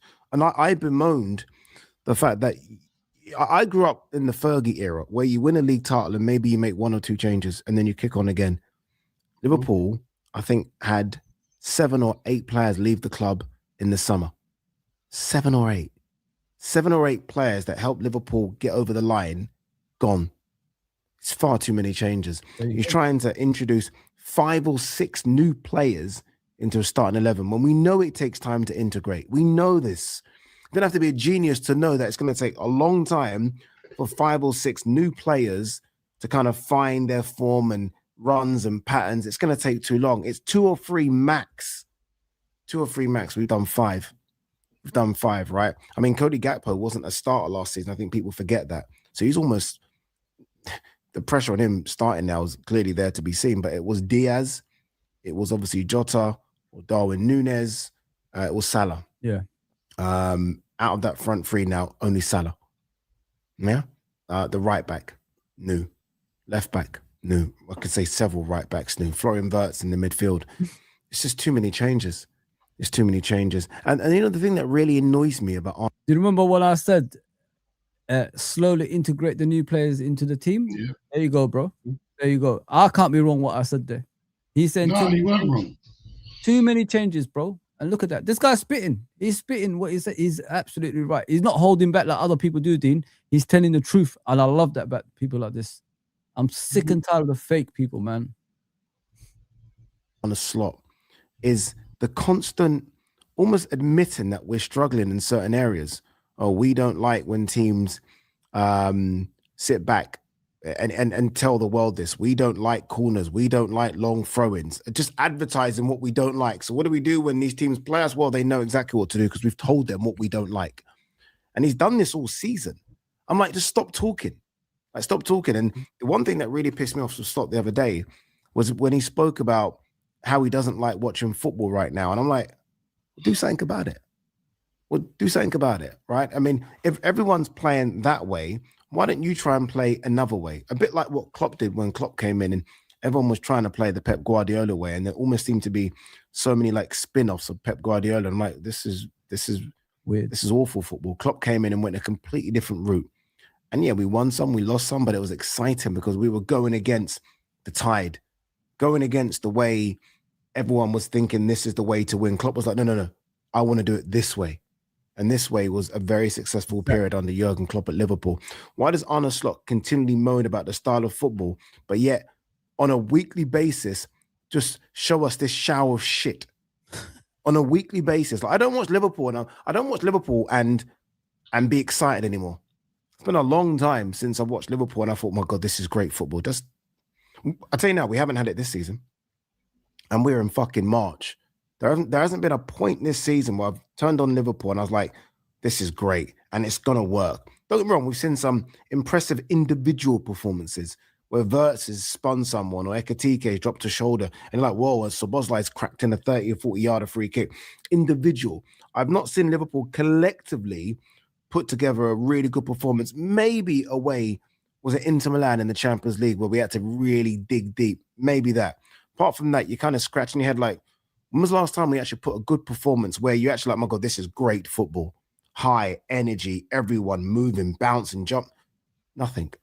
The days of the red arrows, if you like, of Jurgen Klopp are gone, where it was just press after press. And, the famous one of Robbo chasing down, I think it's away at Man City. It might have been at Anfield where he's literally he's gone from left back to left midfield. He's chased the goalkeeper. He's chased their right back and he's won the ball. Yeah. So he chased their left back and won the ball. Do you remember that, Ron? Yeah. We ain't got that anymore. I do think Kirkers brings an element of energy, but right now it's... I listen to Arne Slot in these press conferences and I almost feel like he knows he's a dead man walking. That's what I feel. Like there is no way he can be manager of Liverpool Football Club in the summer. There just is no way. I wouldn't trust him with another 300-400 million pounds. Oh, hell no. I just wouldn't. And that's what Liverpool need. Liverpool need heart surgery, people. And I did a video with Rory on this channel. Go and check out the video. And I mentioned it. And I was like, Rory was like, oh, no, there's one or two. There's not one or two. Not one or two at all. Like, even with all the right backs fit, are you convinced about Conor Bradley and Frimpong? Is Frimpong even really a right back? We clearly need another centre back. Now Leone's done his ACL. I mean, who knows what he's going to be like when he comes back? We clearly know what Joe Gomez is about. And I like Gomez, but ultimately Joe Gomez can't play 3 or 4 games back to back. Kanate's contract's up in the summer. What's going on there? How the fuck we missed out on Mark Gahey? And only look at what Mark Gahey's doing for Man City right now. How we missed out on that is just, I mean, someone's head's got to roll. Then I read somewhere the other day about Liverpool had a buyback option for Jarell Quansah, who we didn't perceive to be good enough. So much so that we bought 2 centre-backs the same age as him. Jarell Quansah's having a good season, and we sold him, wait for this, for 35 million euros. The buyback option's 80 million, and Liverpool is supposedly looking at that, according to Patrick Berger, former Liverpool player. Surely can't be true. So, yeah, we need a centre-back. We need a right-back. I'm okay with Kirk as at left-back. We have no pace in the side. Apart from when Rio Ngamoa comes on, we have no pace, like nothing. Salah's obviously probably gone in the summer, so we need a right forward. Gakpo needs replacing, or at least he needs someone to fight for his position. Is it going to be young Rio? Hopefully he comes on again. And then there's a midfield problem. There's a midfield problem that no one's... We were famous under Klopp for having the engine room. It wasn't the most skillful midfield, but when we had Milner, Henderson, Fabinho, Wijnaldum, those motherfuckers were working their ass off. And that's why I always used to love the battles with Man City, because we had that. Don't get me wrong, they separate times had Fernandinho and Rodri, but ultimately their midfield was so much better in terms of skill than ours, but we know we would battle with them because we had players that would battle. Who's the battler in midfield right now? Who's the battler? So that midfield needs... So we can't be wrong, Dean. There you go. We opted for Onana. There you go, bro. People want to buy this passing midfielders, Zubimendi's, and go get rid of that. The guy just said exactly what we will be. How long have we been saying this in streams? Time. We want battlers. I want it back to like the engine room is the midfield. I don't need flair and class from midfield. I need the engine. I want my wingers and my strikers to do that. Just like Klopp era, the Mane, Salah, Firmino. Let them get the ball to them. Midfield, make sure nothing gets past you and you just recycle the ball. That's all I need from my midfield. I don't need my midfielder to score 20 goals like De Bruyne. I don't need that. I just want them to work hard and play well. That's all. And then if you can contribute, then fair enough. But basics, I always say the basics. Win your battles, recycle the ball. That's what I want, man. 100%. Big up, body lad, my guy. Big up. We're Big only up, 2 man. minutes away from this in a way, guys. So just give us time. Looking at as well. And look, I think we've got good players in that midfield. I'm very happy with Burts, if you call him a midfield. I'm very happy with Sobozla. I'm very happy with Gravenberch. I'm and ahhing about McAllister, and I'm not convinced with Curtis Jones. Not convinced with Curtis Jones. There you go, people. People were laughing at Dean a minute ago. There you go. We're not blind. We are not blind when we see things. You know what I mean? 5, 6 years later, we're still hoping he gets into the first team. I'm running out of hope. There's no hope. You know what I mean? Normally it takes you 1 or 2 years to convince yourself about a player. It's been 6 years, coming to 6 years now. He's 25 years old, still having a haircut of 16 years old. You know what I mean? Like, get a skinhead. Look frightening or something on the pitch, bro. The guy still does the same things, man. And now look, the older fans like myself and this guy and Dean, we can't be wrong. We're saying the same thing. Simple as that, bro. I understand if we had a team, we had physicality in the team, Jones is a nice little change. Everyone is like Jones, all nice, pretty, looking good on the ball. Bro, go and lift someone off their feet. Go and put a tackle in. Go and get a yellow from a tackle. Not stupid yellow. Go and get a yellow because you tackled someone. Yeah. You get me? Seriously, man. Make them scared of you. When you play football, there's certain players you think, oh, this is going to be a hard game today. Yes. That battle in midfield is going to be crazy. Like when you watch the Man United and Arsenal of the early 2000s, you see the Vieira, you see the King in the midfield, you're thinking, oh, I hope one of them is injured. Before, when you saw the team sheet, you're thinking, I hope they got some injuries. When you saw them there, you know what sort of game it's going to be. No one cares if we got injuries no more. No one's thinking, I hope McAllister's injured today, so we don't play against McAllister. Oh, I hope. No one cares. Nobody cares. If I'm playing Arsenal, I don't want Declan Rice there. You get me? Them sort of players like that, because you know Declan Rice is going to put a shift in. No one's thinking about that, about none of our players. You used to think that about Virgil. If Virgil's not playing, we can get a little. Yeah. Don't even care about that no more.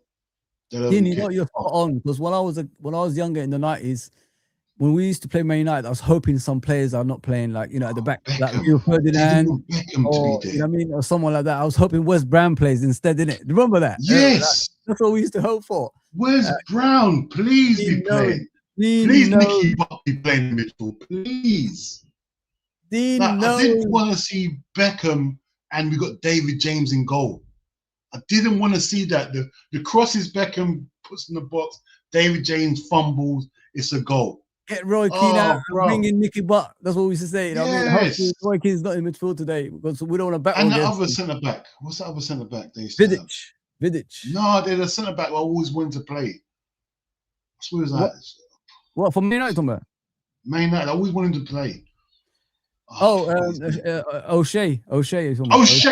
Oh, if O'Shea's playing, I'm thinking Vidic or Ferdinand not playing. I'm thinking yes.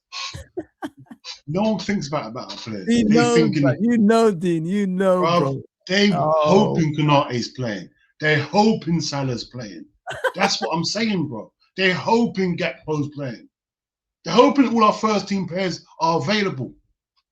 Dean, man, you're similar to me, bro. I used to be like that. When I used to wake up shaking, you know what I mean? I used to shake, bro, thinking that I can't see these. I used to get shivers. Please, play like.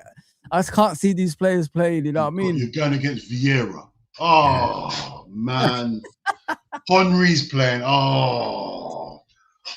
It's scary. You're playing that Highbury. You know, bro. You know, man. I was like that. I swear to God, Dean. I was like that. I was hoping certain players don't play the same. Yeah. We ain't got players like that no more, bro. Like, even a few seasons ago, people were Mane's playing.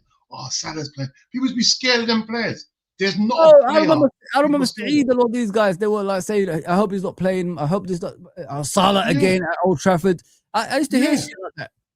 Nah, don't hear no more. Not a single player. No one's scared of our players no more. Like, there you go. Look at Uncle Frank saying the same thing as us. There you go. Uncle Frank is even saying the same. Big up, Uncle Frank, by the way. Big up, man. We need a Maksharano. We need to do another stream, bro. We need to do another stream like that again, bro. 100%, 100%, man. We need a Mascherano and Souness type players in our midfield. The lads were battlers. There you go. Yep. There you go. Look at that. Standard. People, older than us, same age as us, are saying the same thing. We need battlers, man. You can't have these ticky-tacky footballers. Even Pep Guardiola has told Arne Slot in his last press conference, adapt. That's what Pep Guardiola, the inventor of ticky-tacky football, the guy who everybody's copying, he's telling Arne Slot to adapt. Dean, Exactly. come on, bro. Come on, man. I want to see someone come off the pitch, the kit. I want to see their kit dirty. Everyone comes off that pitch and they can wear that kit again next game. I want to see someone come off the pitch with dirty socks, dirty shorts. They put a shift in, bro. Seriously, man, I've had enough of this shepherding and just trying to nick the ball. No, you don't have to win. You don't have to come out with the ball. Sometimes just tackle someone, the ball goes wherever it goes. It is the Everyone wants to be neat and just nip the ball. Nah, bro, just tackle something, man. Seriously, man. Dude, you're a dumb, bro. You know what I mean? I said that in a lot of streams. What you just said, they come out with clean. Remember, Hussam Stano, everybody was looking at me funny. I said they go in the pitch with clean shirts, clean shorts, clean socks. You never see no mud on their bloody. Nothing. They don't even need to put it in the dry cleaners. They take it home. That's what they do. Take it, go and put it on again next game. Get out of here, man. At all. That's my And I'll have this debate with anyone about him. Can he hold the ball up well? Can he carry it well? Yeah, but what else? What else? Up well? Can he carry it, Jones? At all? Jones, yeah. And I'll have this debate with anyone about him. Can he hold the ball up well? Can he carry it well? Yeah, but what else? What else? Jesus Christ, man. Honestly. But yeah, look, I don't want Arne Slot to be there. I've made that clear. I don't think he should be there, and I don't think he will be there. But it's not just him. There are a lot of players that I don't think are good enough to wear the shirt at the moment as well. I do have small concerns about Alisson. Not necessarily about his ability, because I still think he's the best goalkeeper in the world. I wonder if he wants to be there. He's achieved everything he could, almost a bit like Trent. Like, I've done it all. Whereas he doesn't have that allegiance that Trent has. He's not local, is he? And you've got Mamadashvili just sitting on the sidelines thinking, I've come here, why? So look, guys, I don't know, but it's frustrating. Again, 9 defeats so far this season. We still do have the FA Cup and the Champions League, but come on, let's be real. Let's be real. Who we got again in the Champions League? Galatasaray. And then it's fucking shark-infested waters. We haven't got Arsenal's draw, right? It's shark-infested waters. So, I don't know. Very upset. Give me your thoughts. What do you think about Arne Slot? Let me know. See, Dean? Told you, bro. The guy spits facts. And he's around that age. There you go, but he's probably younger than us anyway. But I'm saying, like, the age-wise, like, where he is in life. He knows what he's talking about. He's not afraid to say things that he's supposed to say. That's what I like about people like this. That's what I listen to people like this. Because they care. They care about the football club. These people don't care who's supporting this rubbish. It's rubbish for watching, man. Every game, bro. And you don't know what you're going to get. Because in the day, yeah, what we've been watching, yeah, we've got some results recently, yeah, which that's a standard for Liverpool. That should be a standard. We should be getting results. But we have not been good. And the thing is, I don't mind not being good, but compete. Like, even against West Ham, I still seeing them get through our midfield easy. Yeah. If you just made us more solid in midfield, if you see the difference that made to the team, just being more solid in midfield, even if that I don't think, what's his name? What's the Japanese player? I forgot his name. Endo. Endo. I don't think that he's good enough to be Liverpool, bro. But at least put him on until he gets a yellow card. Put him on the pitch until he gets a yellow card, then take him off. Something different. Let me see us battle. And then the players, surely the players that we got are good enough to go and win the game. Because that's what we've done. Unchain those players that's got the chains, you know what I mean? Like McAllister and Gravenberch. Put someone that's in the field as a battler. So let's see their qualities. Then we could judge them properly. Do you know what I mean, Dean? Then we could judge them. There's no excuses for them to play badly anymore. because that's the excuse they have. Because I've been playing it as a DM, I've been playing it as a number 8 when I'm on number 10. You know what I mean? We don't want to hear that anymore. I want to see them in their proper position and see if they're better than what we've been seeing. So there's evidence there. If you put a battler in midfield, like you said, Endo, I mean, the guy at least will challenge people. At least he will get a yellow card. At least, you know, he will stop the attacks coming through that midfield, which always costs us goals. Exactly. Right. He will drag you down. I know it's not football, but I don't care. Like I will skive you down, because most important thing to me is not conceding. Yeah. I'm just a player. I'm expandable. I can come off the pitch. I can be sent off. But the most important thing is not conceding the goal. Yeah. End of the day, we can win 1-0 and we're down to 9 men. I'd rather that than it be 1-0 and we've got 11 men. Turn it down. You get me? So the most important, what people's got to understand here, the most important thing is the result. Like that's what Arna's not getting. Like he listens, it's too much listening to the outside world. You know what I mean? Yeah, and listening to the sports science. Yeah. Oh, we need to take this guy. When we play him, we got to take him off. Bruv, allow it. We had one substitute back in the 80s and 70s. One substitute. And you're talking about sports science. And people used to go to the bars. How many times have we taken Ekatike off, bruv? Like on 60th minute. Bruv, allow it. Like you see, what's his name? Jokeres is scoring his goals after 60th minutes and that, because the other team's getting tired. Leave Ekatike on the pitch, bro. Like if he gets injured, he gets injured. This is football. How can the players from the 70s and 80s, be more fitted than these players? I don't get it. And then man used to go pub after games. Eat steaks and that, bro. That's what they used to do. And you're telling me about players that's eating grass every day. You know what I mean? Like leaves and shit. Are struggling. End of the day, bro. No, it's the way of the world, bro. You know what it is, yeah? Like we're old school. The most important thing is the results. Like everything else after, but football's gone the other way around. Most important thing is the footballers. No, it's not. No, it's not. Like they're here to win the game for the club. If they get injured, they've got insurance, they've got everything. That's fine. You play your best team. If the sports science says to me, oh yeah, I see Mourinho do it all the time. Not listen. I'll make the sub when I'm making the sub. Yeah. Mourinho doesn't care about sports science. You can advise me, but the decision is mine. It's not let's have sports science decide. It's about the results, bro. It's about the results. That's what it is. Forget about this sports science nonsense. It's just something that's brainwashing everybody, man. Yeah, how can the older players be more fit than today's players? I mean, right? It doesn't make today's players are athletes. You know what I mean? They go to the gym and the shit. Those players back in the day, they used to play for sites. They were on the pitch every single time. They're playing on waterlogged pitches. They're playing uphill. Here, you're playing on perfect grass, perfect football pitches. Nah, bro, the sports science can give me advice. That is it.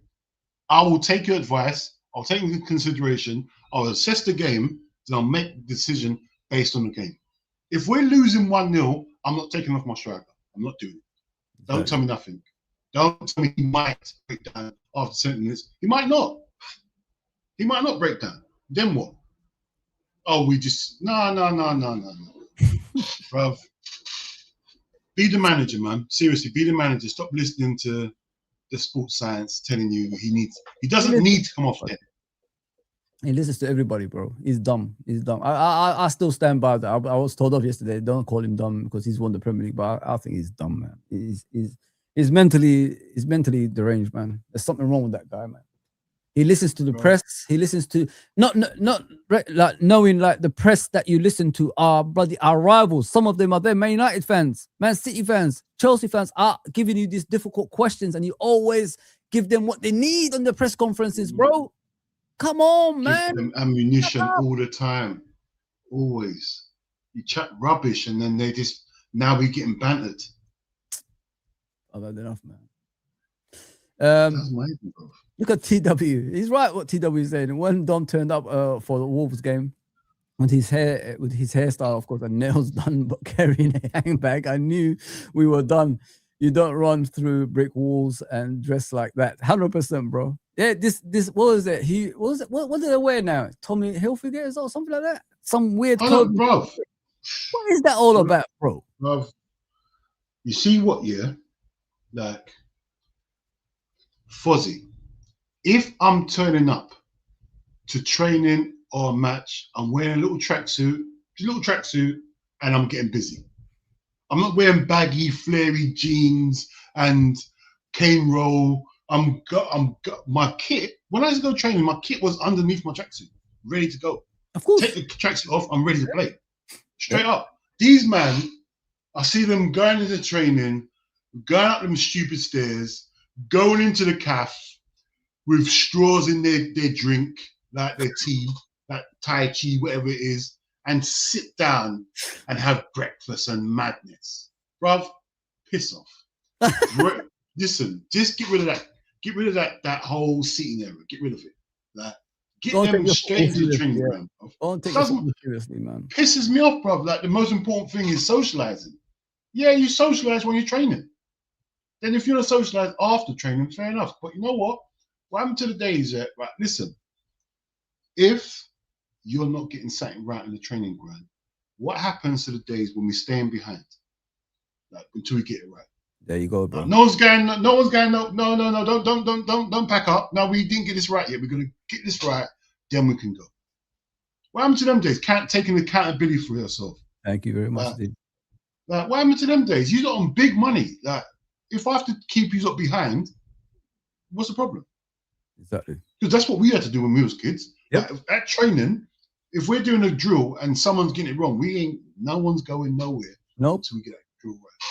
Do you think like we're gonna come back doing that again? Of course, we're gonna improve in the next game. I mean, next game, there's no way I'm staying an hour or two behind to fix up the mistakes I'm making. I ain't making those mistakes again, so I don't come back to that. That's what we need to do. Imagine this, Fozi, yeah? We're training, all of us training, big group of us, yeah? And one of us keeps on getting it wrong. We're gonna sort that person. We're gonna help him. We're gonna help that guy. We're gonna sort him out. If we can't help him, we are going to sort him out. Because I don't want to be here. The only reason I'm here is because of you. So you're gonna get this right. You're gonna get this right now. That's men sorting it out amongst themselves, bro. Like, there's no accountability, bro. There's no accountability, bro. Seriously, man. These men are just soft idiots. Wearing handbags nowadays, man. What the hell? Handbags and walking around with a cup in their hands, straw. That's tea. How are you drinking tea out of a straw? What? Fozi, before I went football, I don't know, bro. Before I went to training, I'd have my porridge and that in the morning, then go. Why can't these guys have their porridge before they leave? Have your porridge and then get to football. Why must you eat when you get to football? Nah, bro, I'm done, bro. Seriously, go. Hey, Beans and Toes, big up. You know what? You sent a super chat I saw it the other day, bro. I'm sorry I didn't get to it, but I took a screenshot of it. Next time I do it live, I'm gonna read it out. Big yourself up. What did he say? Sorry? What did he say? Is it here somewhere? Beans and Toast, yeah. He sent a super chat in the other day, yeah. Yeah. But I finished the stream and I didn't see it until after. You get me? I haven't seen him since. So put it down. Fine. I'm just going for the comments. Watching Cody trying to do 1v1 is so funny. Yeah, it is, bro. He runs funny. Let me just put it that way when he's running that play. You know that, yeah. He has to play his two sons. Oh yeah, 100%. Him and Salah need to rest. Gakpo body language has changed as Slot make all these players look so average. I agree, man. I feel sorry for Gakpo when I look at him, guys. He looks like a player that's just, the confidence is just being sucked out of him. It's sucked away from him. Oh man. Big up Mr. Frank. Hi Fozidine. I've just listened to Slot's press conference. He's definitely, as we Scousers say, Divi,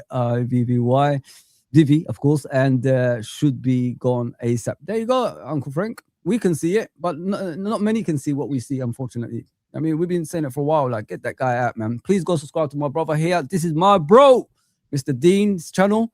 He needs a lot of Liverpool fans on there. You know what I mean? There's too many Arsenal fans. He needs, he needs a support. I need it back to Liverpool because my cousin this season he's got the Arsenal fan base popping. I need Liverpool. I need to balance it out.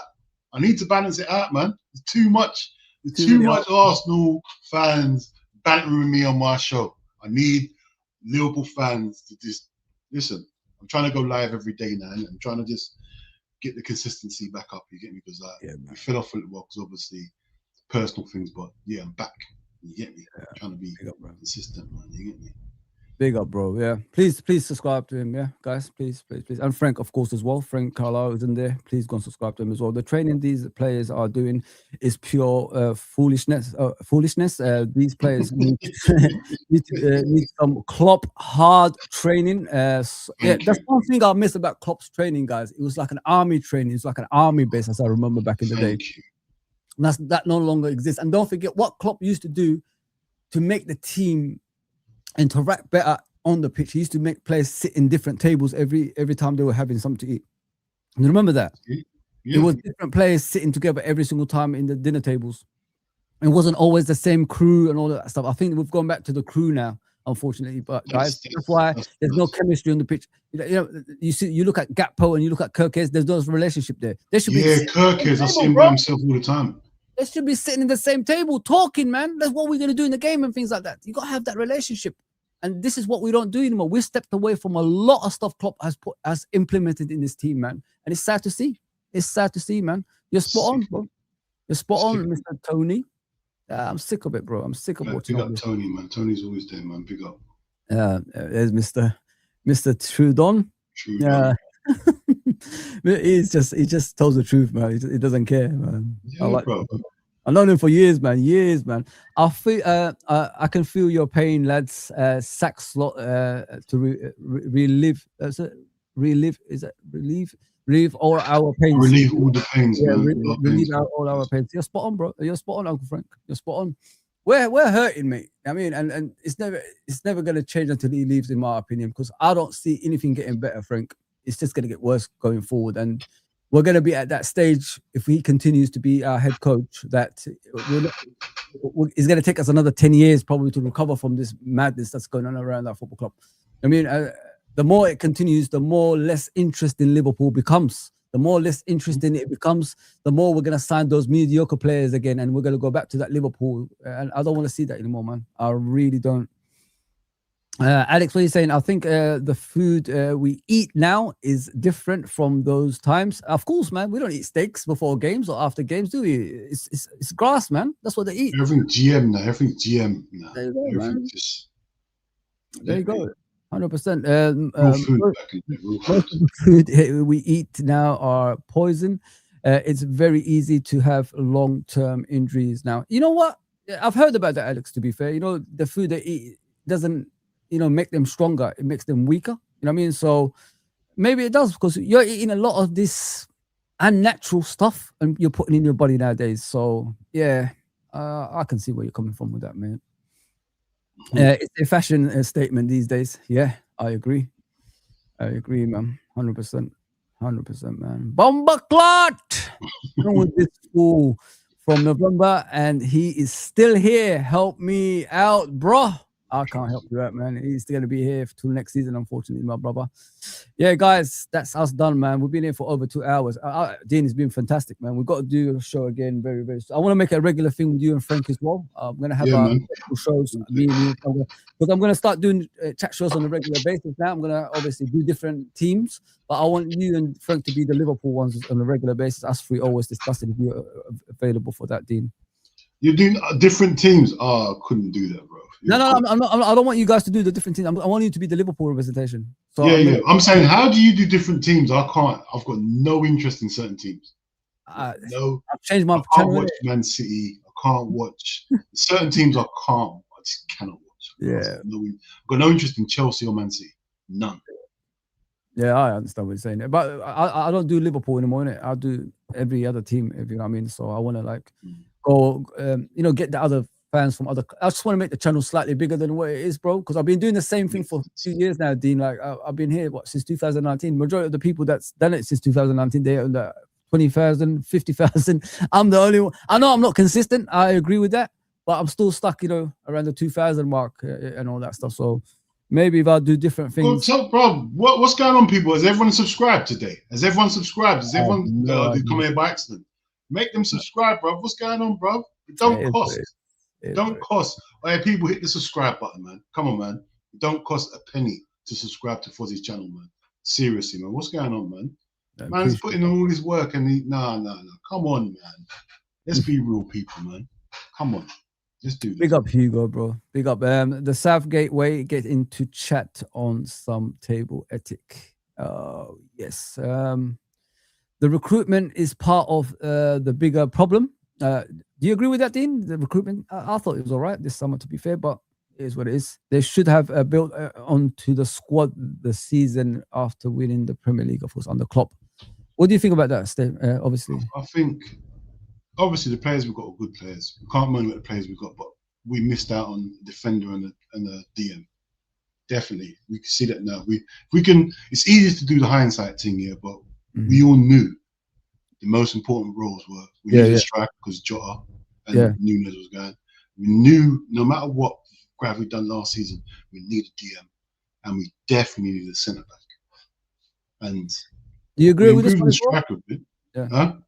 Do you agree with this one as well about the hierarchies on not ambition for dominance? I wouldn't say I asked a question to Hussam and Tom Little. They replied, "They're not. Well, we're not that club anymore. That wants dominance anymore." No, that's what Ish said. Not a I think Ish said the same thing. I don't think they lacked ambition because you can see the players they bought. So it's not about ambition. I just think they just misprofiled the players we needed, bro. I just think we needed if they got Gahey and a DM, then this not even the discussion, is it? No, you get me? Because then we are. It's just they missed out on 2 players. They spent a lot of money, so we can't say they weren't ambitious. They spent a lot of money. Yeah, big up Clive, man. I hope you're okay, my brother. I hope you're okay, man. See you in the next time, man, guy. How's Fozi ain't got more subs? It's okay, bro. I'm not everyone's flavor. I know that, bro, because people don't like the truth. It's okay. You know what I mean? They want me to be an actor, a comedian. I'm not a comedian, man. I'm not an actor. I'm a football person. That's all I am, man. I respect the truth, bro. I can't do these comedy sketches like other people. I can't, man. I'm not. Those days are gone. I've got responsibilities in life. I've got headaches. I work, 7 days a week. Time to joke around ain't for me, man. I can't do things like that, bro. So it is what it is. Exactly, man. Yeah, thank you, man. Thank you, Danny, man. Thank you for that. All right, man. We're off. Dean, anything coming up? Anything coming up, bro? What day is it? Thursday, yeah? No, nothing today. Tomorrow, Trench Talks. Trench Talks is back, so we're just building that back up. You get me? You're more than welcome to join. More than welcome. I don't know. I don't know. Like me coming on will make it funny as you guys, man. I don't know. No, bro. It's not, bro. Bro, all it is a Friday night. Like if them don't want to go out and spend money, bro, we just have to chat. You know, my favorite show was you, Ish, and what's his name, Hooks. I need to link up with Hooks as well. I like Hooks. I'll tell you what I like about Hooks here. He said it on your channel. He said, "I'm sick and tired of doing this fake, streams." He doesn't. He wants to be truthful. Like he likes the truthful things. That's what he said as well.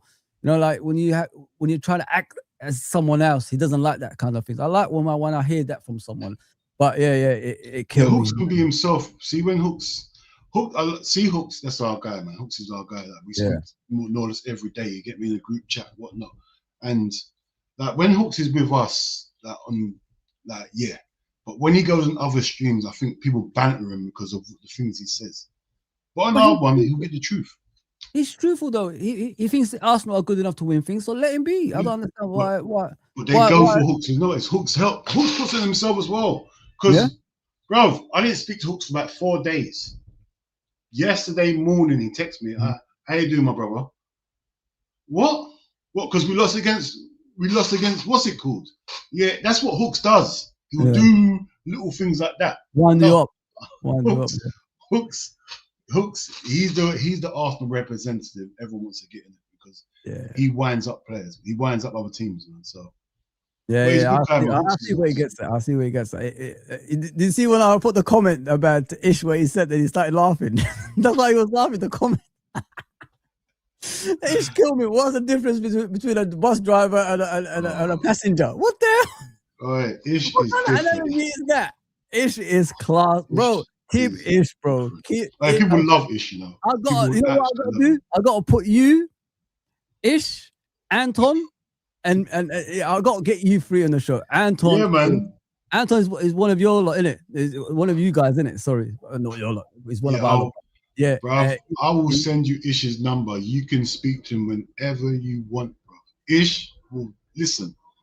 Ish will be a hit. Bro, him and Anton in the same show Anton is listen, when I was a kid, Anton is the original Expressions, bro. I swear to you, bro. Okay. I swear to you. You know, people from your neck of woods, you know, like the St. Lucians, you guys are funny, bro. Funny.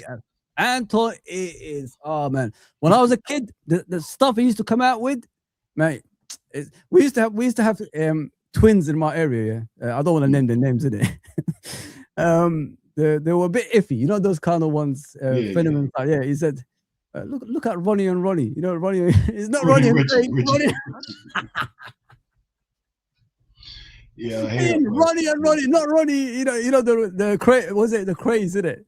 Yeah, the craze. Reggie and Ronnie. Yeah, he calls him Reggie. Ronnie and Ronnie, not Reggie and Ronnie. Oh, Ronnie and Ronnie. Yeah. You know what I mean? Man. He used to think outside the box kind of jokes, you know what I mean? Things like, oh, Anton used to kill me back in the day, man. I have to get him and Ish on the show with you, man. You guys will kill you will kill it, bro. You guys will kill it, man. Yeah, bring Ish. Ish is willing to stay stuff now because you know Ish ain't got his own. He ain't got his own channel, so. Bro, he's with you. Keep him there, bro. Keep him there, man. The thing is, he wants to. I think he wants to do more. Oh. But it's not easy because obviously he's working. So my timetable and his timetable don't align. So I said, it's just start your own channel, bro. And you can go live when I'm not about. You can do your own thing. Yeah. You get me? But yeah, I'm trying to help him out with certain things he's got. I said, bro, don't think about it. Just do it. Yeah, you know I'm here. Like, you know I mean, you know I'm here for you guys. If you need me, I'm always here, bro. Anytime, man. If you ask me, I think you want to do something in it. Yeah. You know. Yeah. I need to 100%. Yeah. Ish is box office, bro. He is funny, bro. It just comes out with things out of the blue, just kills me. I think, how did he just come out with that? Bruv, when Ish was first on the show, remember, Ish is my brethren from time, so a lot of people don't know him. So we'll just be normal, just talking normal stuff. And he'll just come out with some random out of nowhere. You think, what? And you ignore it. You don't even think he said what he saw. And you'll say it again. You think, hold on, Ish. We're talking about something here. You just Ish can say anything. That's why most of the time I'll try and have him on after 10 o'clock because he can come out of anything, bro. I know. You know what made me laugh as well? When you took him off the screen the other day and he said, do it again. Do it again. You gotta put him backstage and let him pray. Put him backstage, have a little prayer, man. Go on. You're doing too much. Yeah, bro. That's what Anton said, I swear. You guys know Anton, innit? He comes on the show. Yeah. What's Ronnie and Ronnie doing? Ronnie. And you guys know what he means. You know what he means. Anton was classic back then. But I swear, dude, he was box office, bro. He was the original Expressions when we was growing up, bro. Oh, man. Some of the jokes, man. He used to, mate, we used to cry. The jokes were so funny back in the day. I swear to God. I've been supporting this team from the late 60s. God damn. This certain is the worst with all the money obviously we spent. Yeah, I agree with you, bro. Yeah. I agree with you, man. This is the worst for years. I can't remember anything as bad as what we've seen this season, especially the amount of money we spent, especially the quality players that's come through the door. You know what I mean? Yeah. Mismanagement, bro. Like this guy's got the players, he's got the tools, can't use them. Yeah. So he's got to be the worst. What do you think we're gonna finish the season, bro? If you had your I thought before the Wolves game, I thought we was going to finish fourth. I thought Man United, Liverpool, Chelsea. Now, I think we've finished fifth now because I think Aston Villa drop out. Yeah. I think we finished fifth, and even then, that is just it's dark, bro. Because now, what if it was a top four race? What if it's there's no fifth place going into Champions League? What we just settling for? So what happens next season? 7 teams can get in. What we got to finish 7th, the bare minimum. And this is what makes me sick here is that because there's 5 Champions League spots, we accept him 5th place now, bro. Yeah. Yeah. Bring it back to only 2 teams make it, and then see what would happen. If only 2 teams made it into the Champions League, he'll be sacked long time ago. Because it's 5 teams now, he's getting a blight of what he's doing. It's acceptable. Yeah. I can't believe Danny supported them since the 60s, man. That's crazy, man. That's madness. That's big, bro. 60s, Danny. God damn. This Crichton is the worst with all the money as he has spent. Yeah, it is. Yeah, bro. It is. He's Crichton, bro. He's mad. Like, how you spend all that money and we go backwards?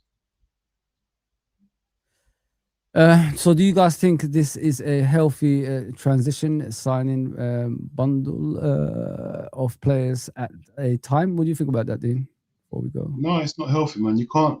How we've transitioned, you can't. That's not how you transition. Like, transition, you make it seamless. Like, you don't just wait till everyone is 36, then you buy a whole heap of players. Yeah. You bring in players every season.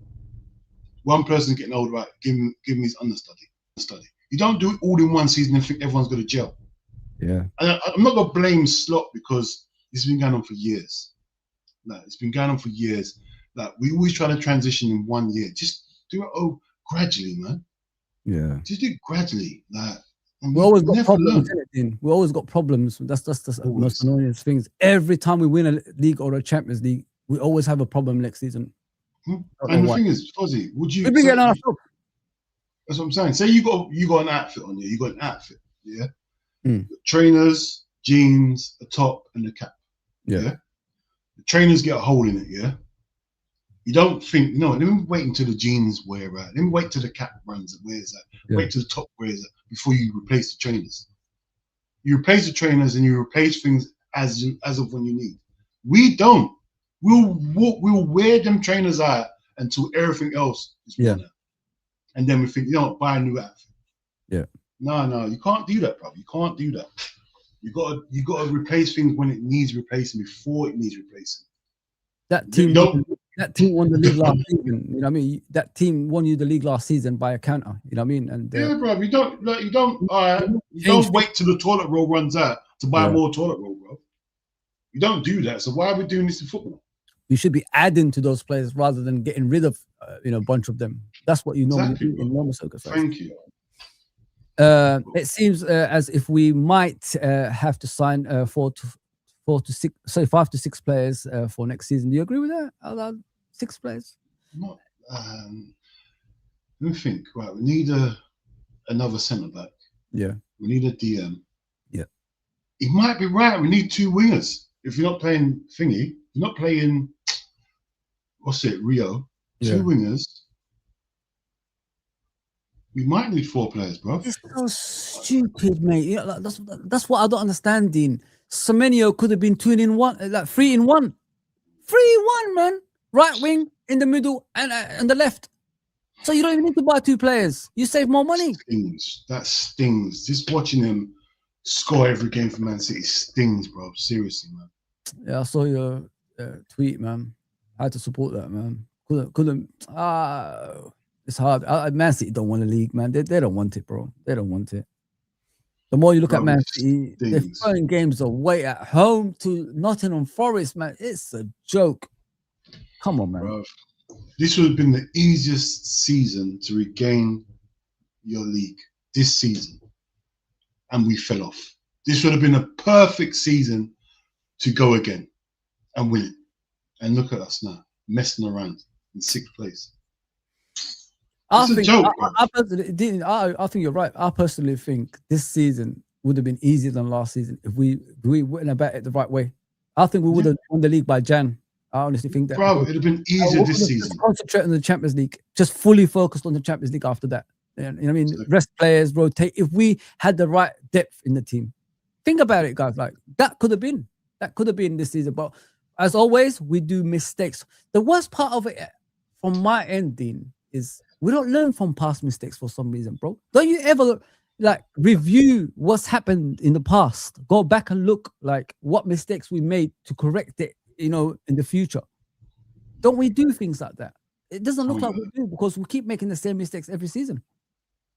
Yeah, it's the same thing every year, bro. Same thing. From even when Klopp was there. Like, why don't we reinvest in, why don't we get some youth players? How comes Arsenal, Chelsea, we've got these youth players coming through? Where's our youth players? Where's ours? We keep hearing we've got the best academy, innit? Like, it's already like the AXA training ground and all that stuff, you know. Yeah. Best facilities.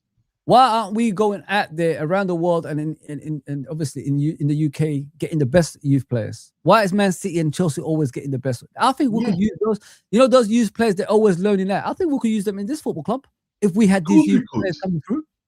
That's what I'm saying. I don't understand it. I really don't understand what is going on. That could save you money, right? That could save you a lot of money if you think about it that way. That could make you money as well. There you go, bro. You could be selling players on this, like all these youth players coming through, get them young, bring them through the academy. Next minute, no, send them on loan. Now they're worth a fee. It's as simple as that. That's a money maker. Exactly, bro. Right, exactly, so I don't know, man.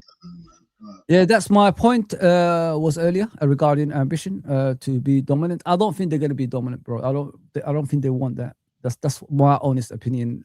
Supporting this club this long, the more I look at our attitude as a football club, this is not a club that wants to be the Liverpool of the 70s and 80s. This is a club that just wants to have that scattered success, not straight line success.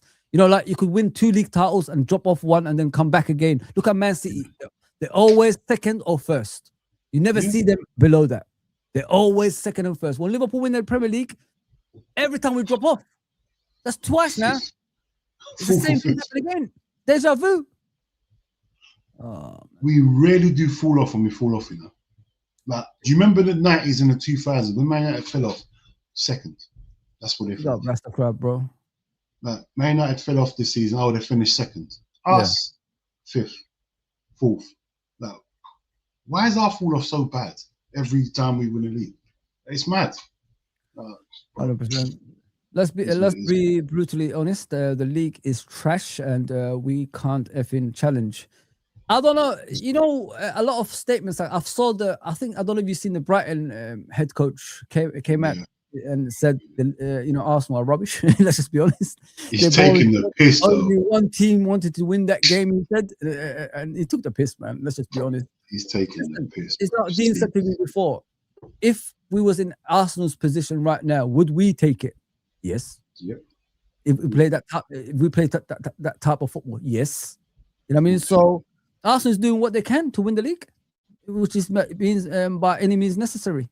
And that's the way they went. Exactly, bro. There's not one way to win a league, you know. There's not only one way. It's not only great football. They tried to play that tiki-taka football before, and it didn't work for 3 years before. They tried that tiki-taka stuff. It just doesn't work. It's not in their DNA. Those players don't have that in them. So they found a way to win games, and that's through set pieces. So if it's going to make them win the Premier League, do you think they care at the end of the season? No. No one's as long going as they're to care. lifting their armpits. No one's going to care how you won the league. Mourinho didn't care how he won the league. Like, no one cares how you win the league. If it's a trophy, you accept it. It's as simple as that, bro. Big up, Rasta Crap, man. I know. I should have done a rerun. You're right, man. Big up, chat. You're saying, yeah, I agree with you. They are forcing our academy and under 21s players to be going on loans. Look at our women's team. We signed a prolific striker and sold her to Arsenal. Ladies, yeah, I remember that for $1 million. It's crazy. Yeah, this is Liverpool Football Club, guys. It's not some feeder club. What we some feeder club to Arsenal? That's mental. The league was trash last season as well. Yeah, some people said that, Rasta Crab, to be fair. Liverpool will. Yeah, they were cussing last season. They were saying we only won it because Arsenal fell off, Man City fell off, Arsenal. We got, bruv, every season the league's trash if your team is not winning. Yeah, you get, at the end of the day, how I look at it here, everyone's here. So I don't care if it's trash or not. We still, if everyone's trash, that means we're trash as well. exactly. So how did we win it then? Exactly. How did we win it then? So it's just like that's how it is, bro. So it is what it is. The league is what it is. The league is what it is, guys. That's how it is. Liverpool will open a flagship store in Oxford Street in May. Yeah. Really? Oxford Street. Have you guys seen Oxford Street recently? It's rubbish. There's nothing there anymore. There's more tourist shops than normal shops over there. What the hell? For years, bro. Yeah, I missed that. You know, the HMV and all that stuff. You remember that mall they used to have? You go up the escalators. They had food. You know, like a food mall. I miss that stuff, man. They don't have that anymore. Football is changing. I don't think so, bro. I haven't been there for a long time, man. Last time I've been there, it was all shutters everywhere, man. A lot of shops were closed down. Yeah, I don't go there anyway. Yeah, man. Training. Football is changing, and no more excitement. Just all about set pieces. It's a full cycle, Mr. Rasta Crab. That's how it used to be before, and that's how it is in football. It goes a full circle, and when you run out of the Pep Guardiola kind of tactics, you go and find your own. It's kind of funny though, isn't it? Everybody stops the Pep Guardiola tactics when he stops playing it. What the hell's going on, man? You know what I mean? Because he doesn't play it anymore. Now I'm not playing it anymore. That's what I love about Klopp. And Klopp didn't give a shit, man. I ain't playing your formation. Get out of here. That's what he used to say. Klopp played his own way. You have to adapt to how I'm playing now, yeah? It's that. I've got my own identity and I'm going to beat everyone here. That's what Klopp was on. I love it. The world is dead. Yeah, man, 100%. 100%. What are you saying, Mr. Rasta Crab? Listen, if you add up the stupid points we dropped, we would be winning the title. Yeah, 100%. I said that already in the beginning of the stream, bro. It's on the coach and these players. The force mentally is gone. Like I said many times, guys, after that Crystal Palace game, instead of going to Dubai, because it was an international break, he should have gone back and refocused.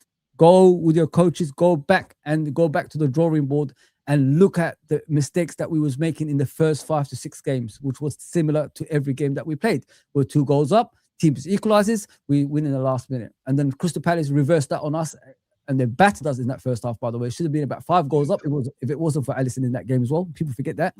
So as soon as that international football happened, because we had Man United next, he should have gone back to the drawing board and said, you know what, we've got to beat hard. We've got to be hard to beat in order for us to win this league this season. That's what I would have done.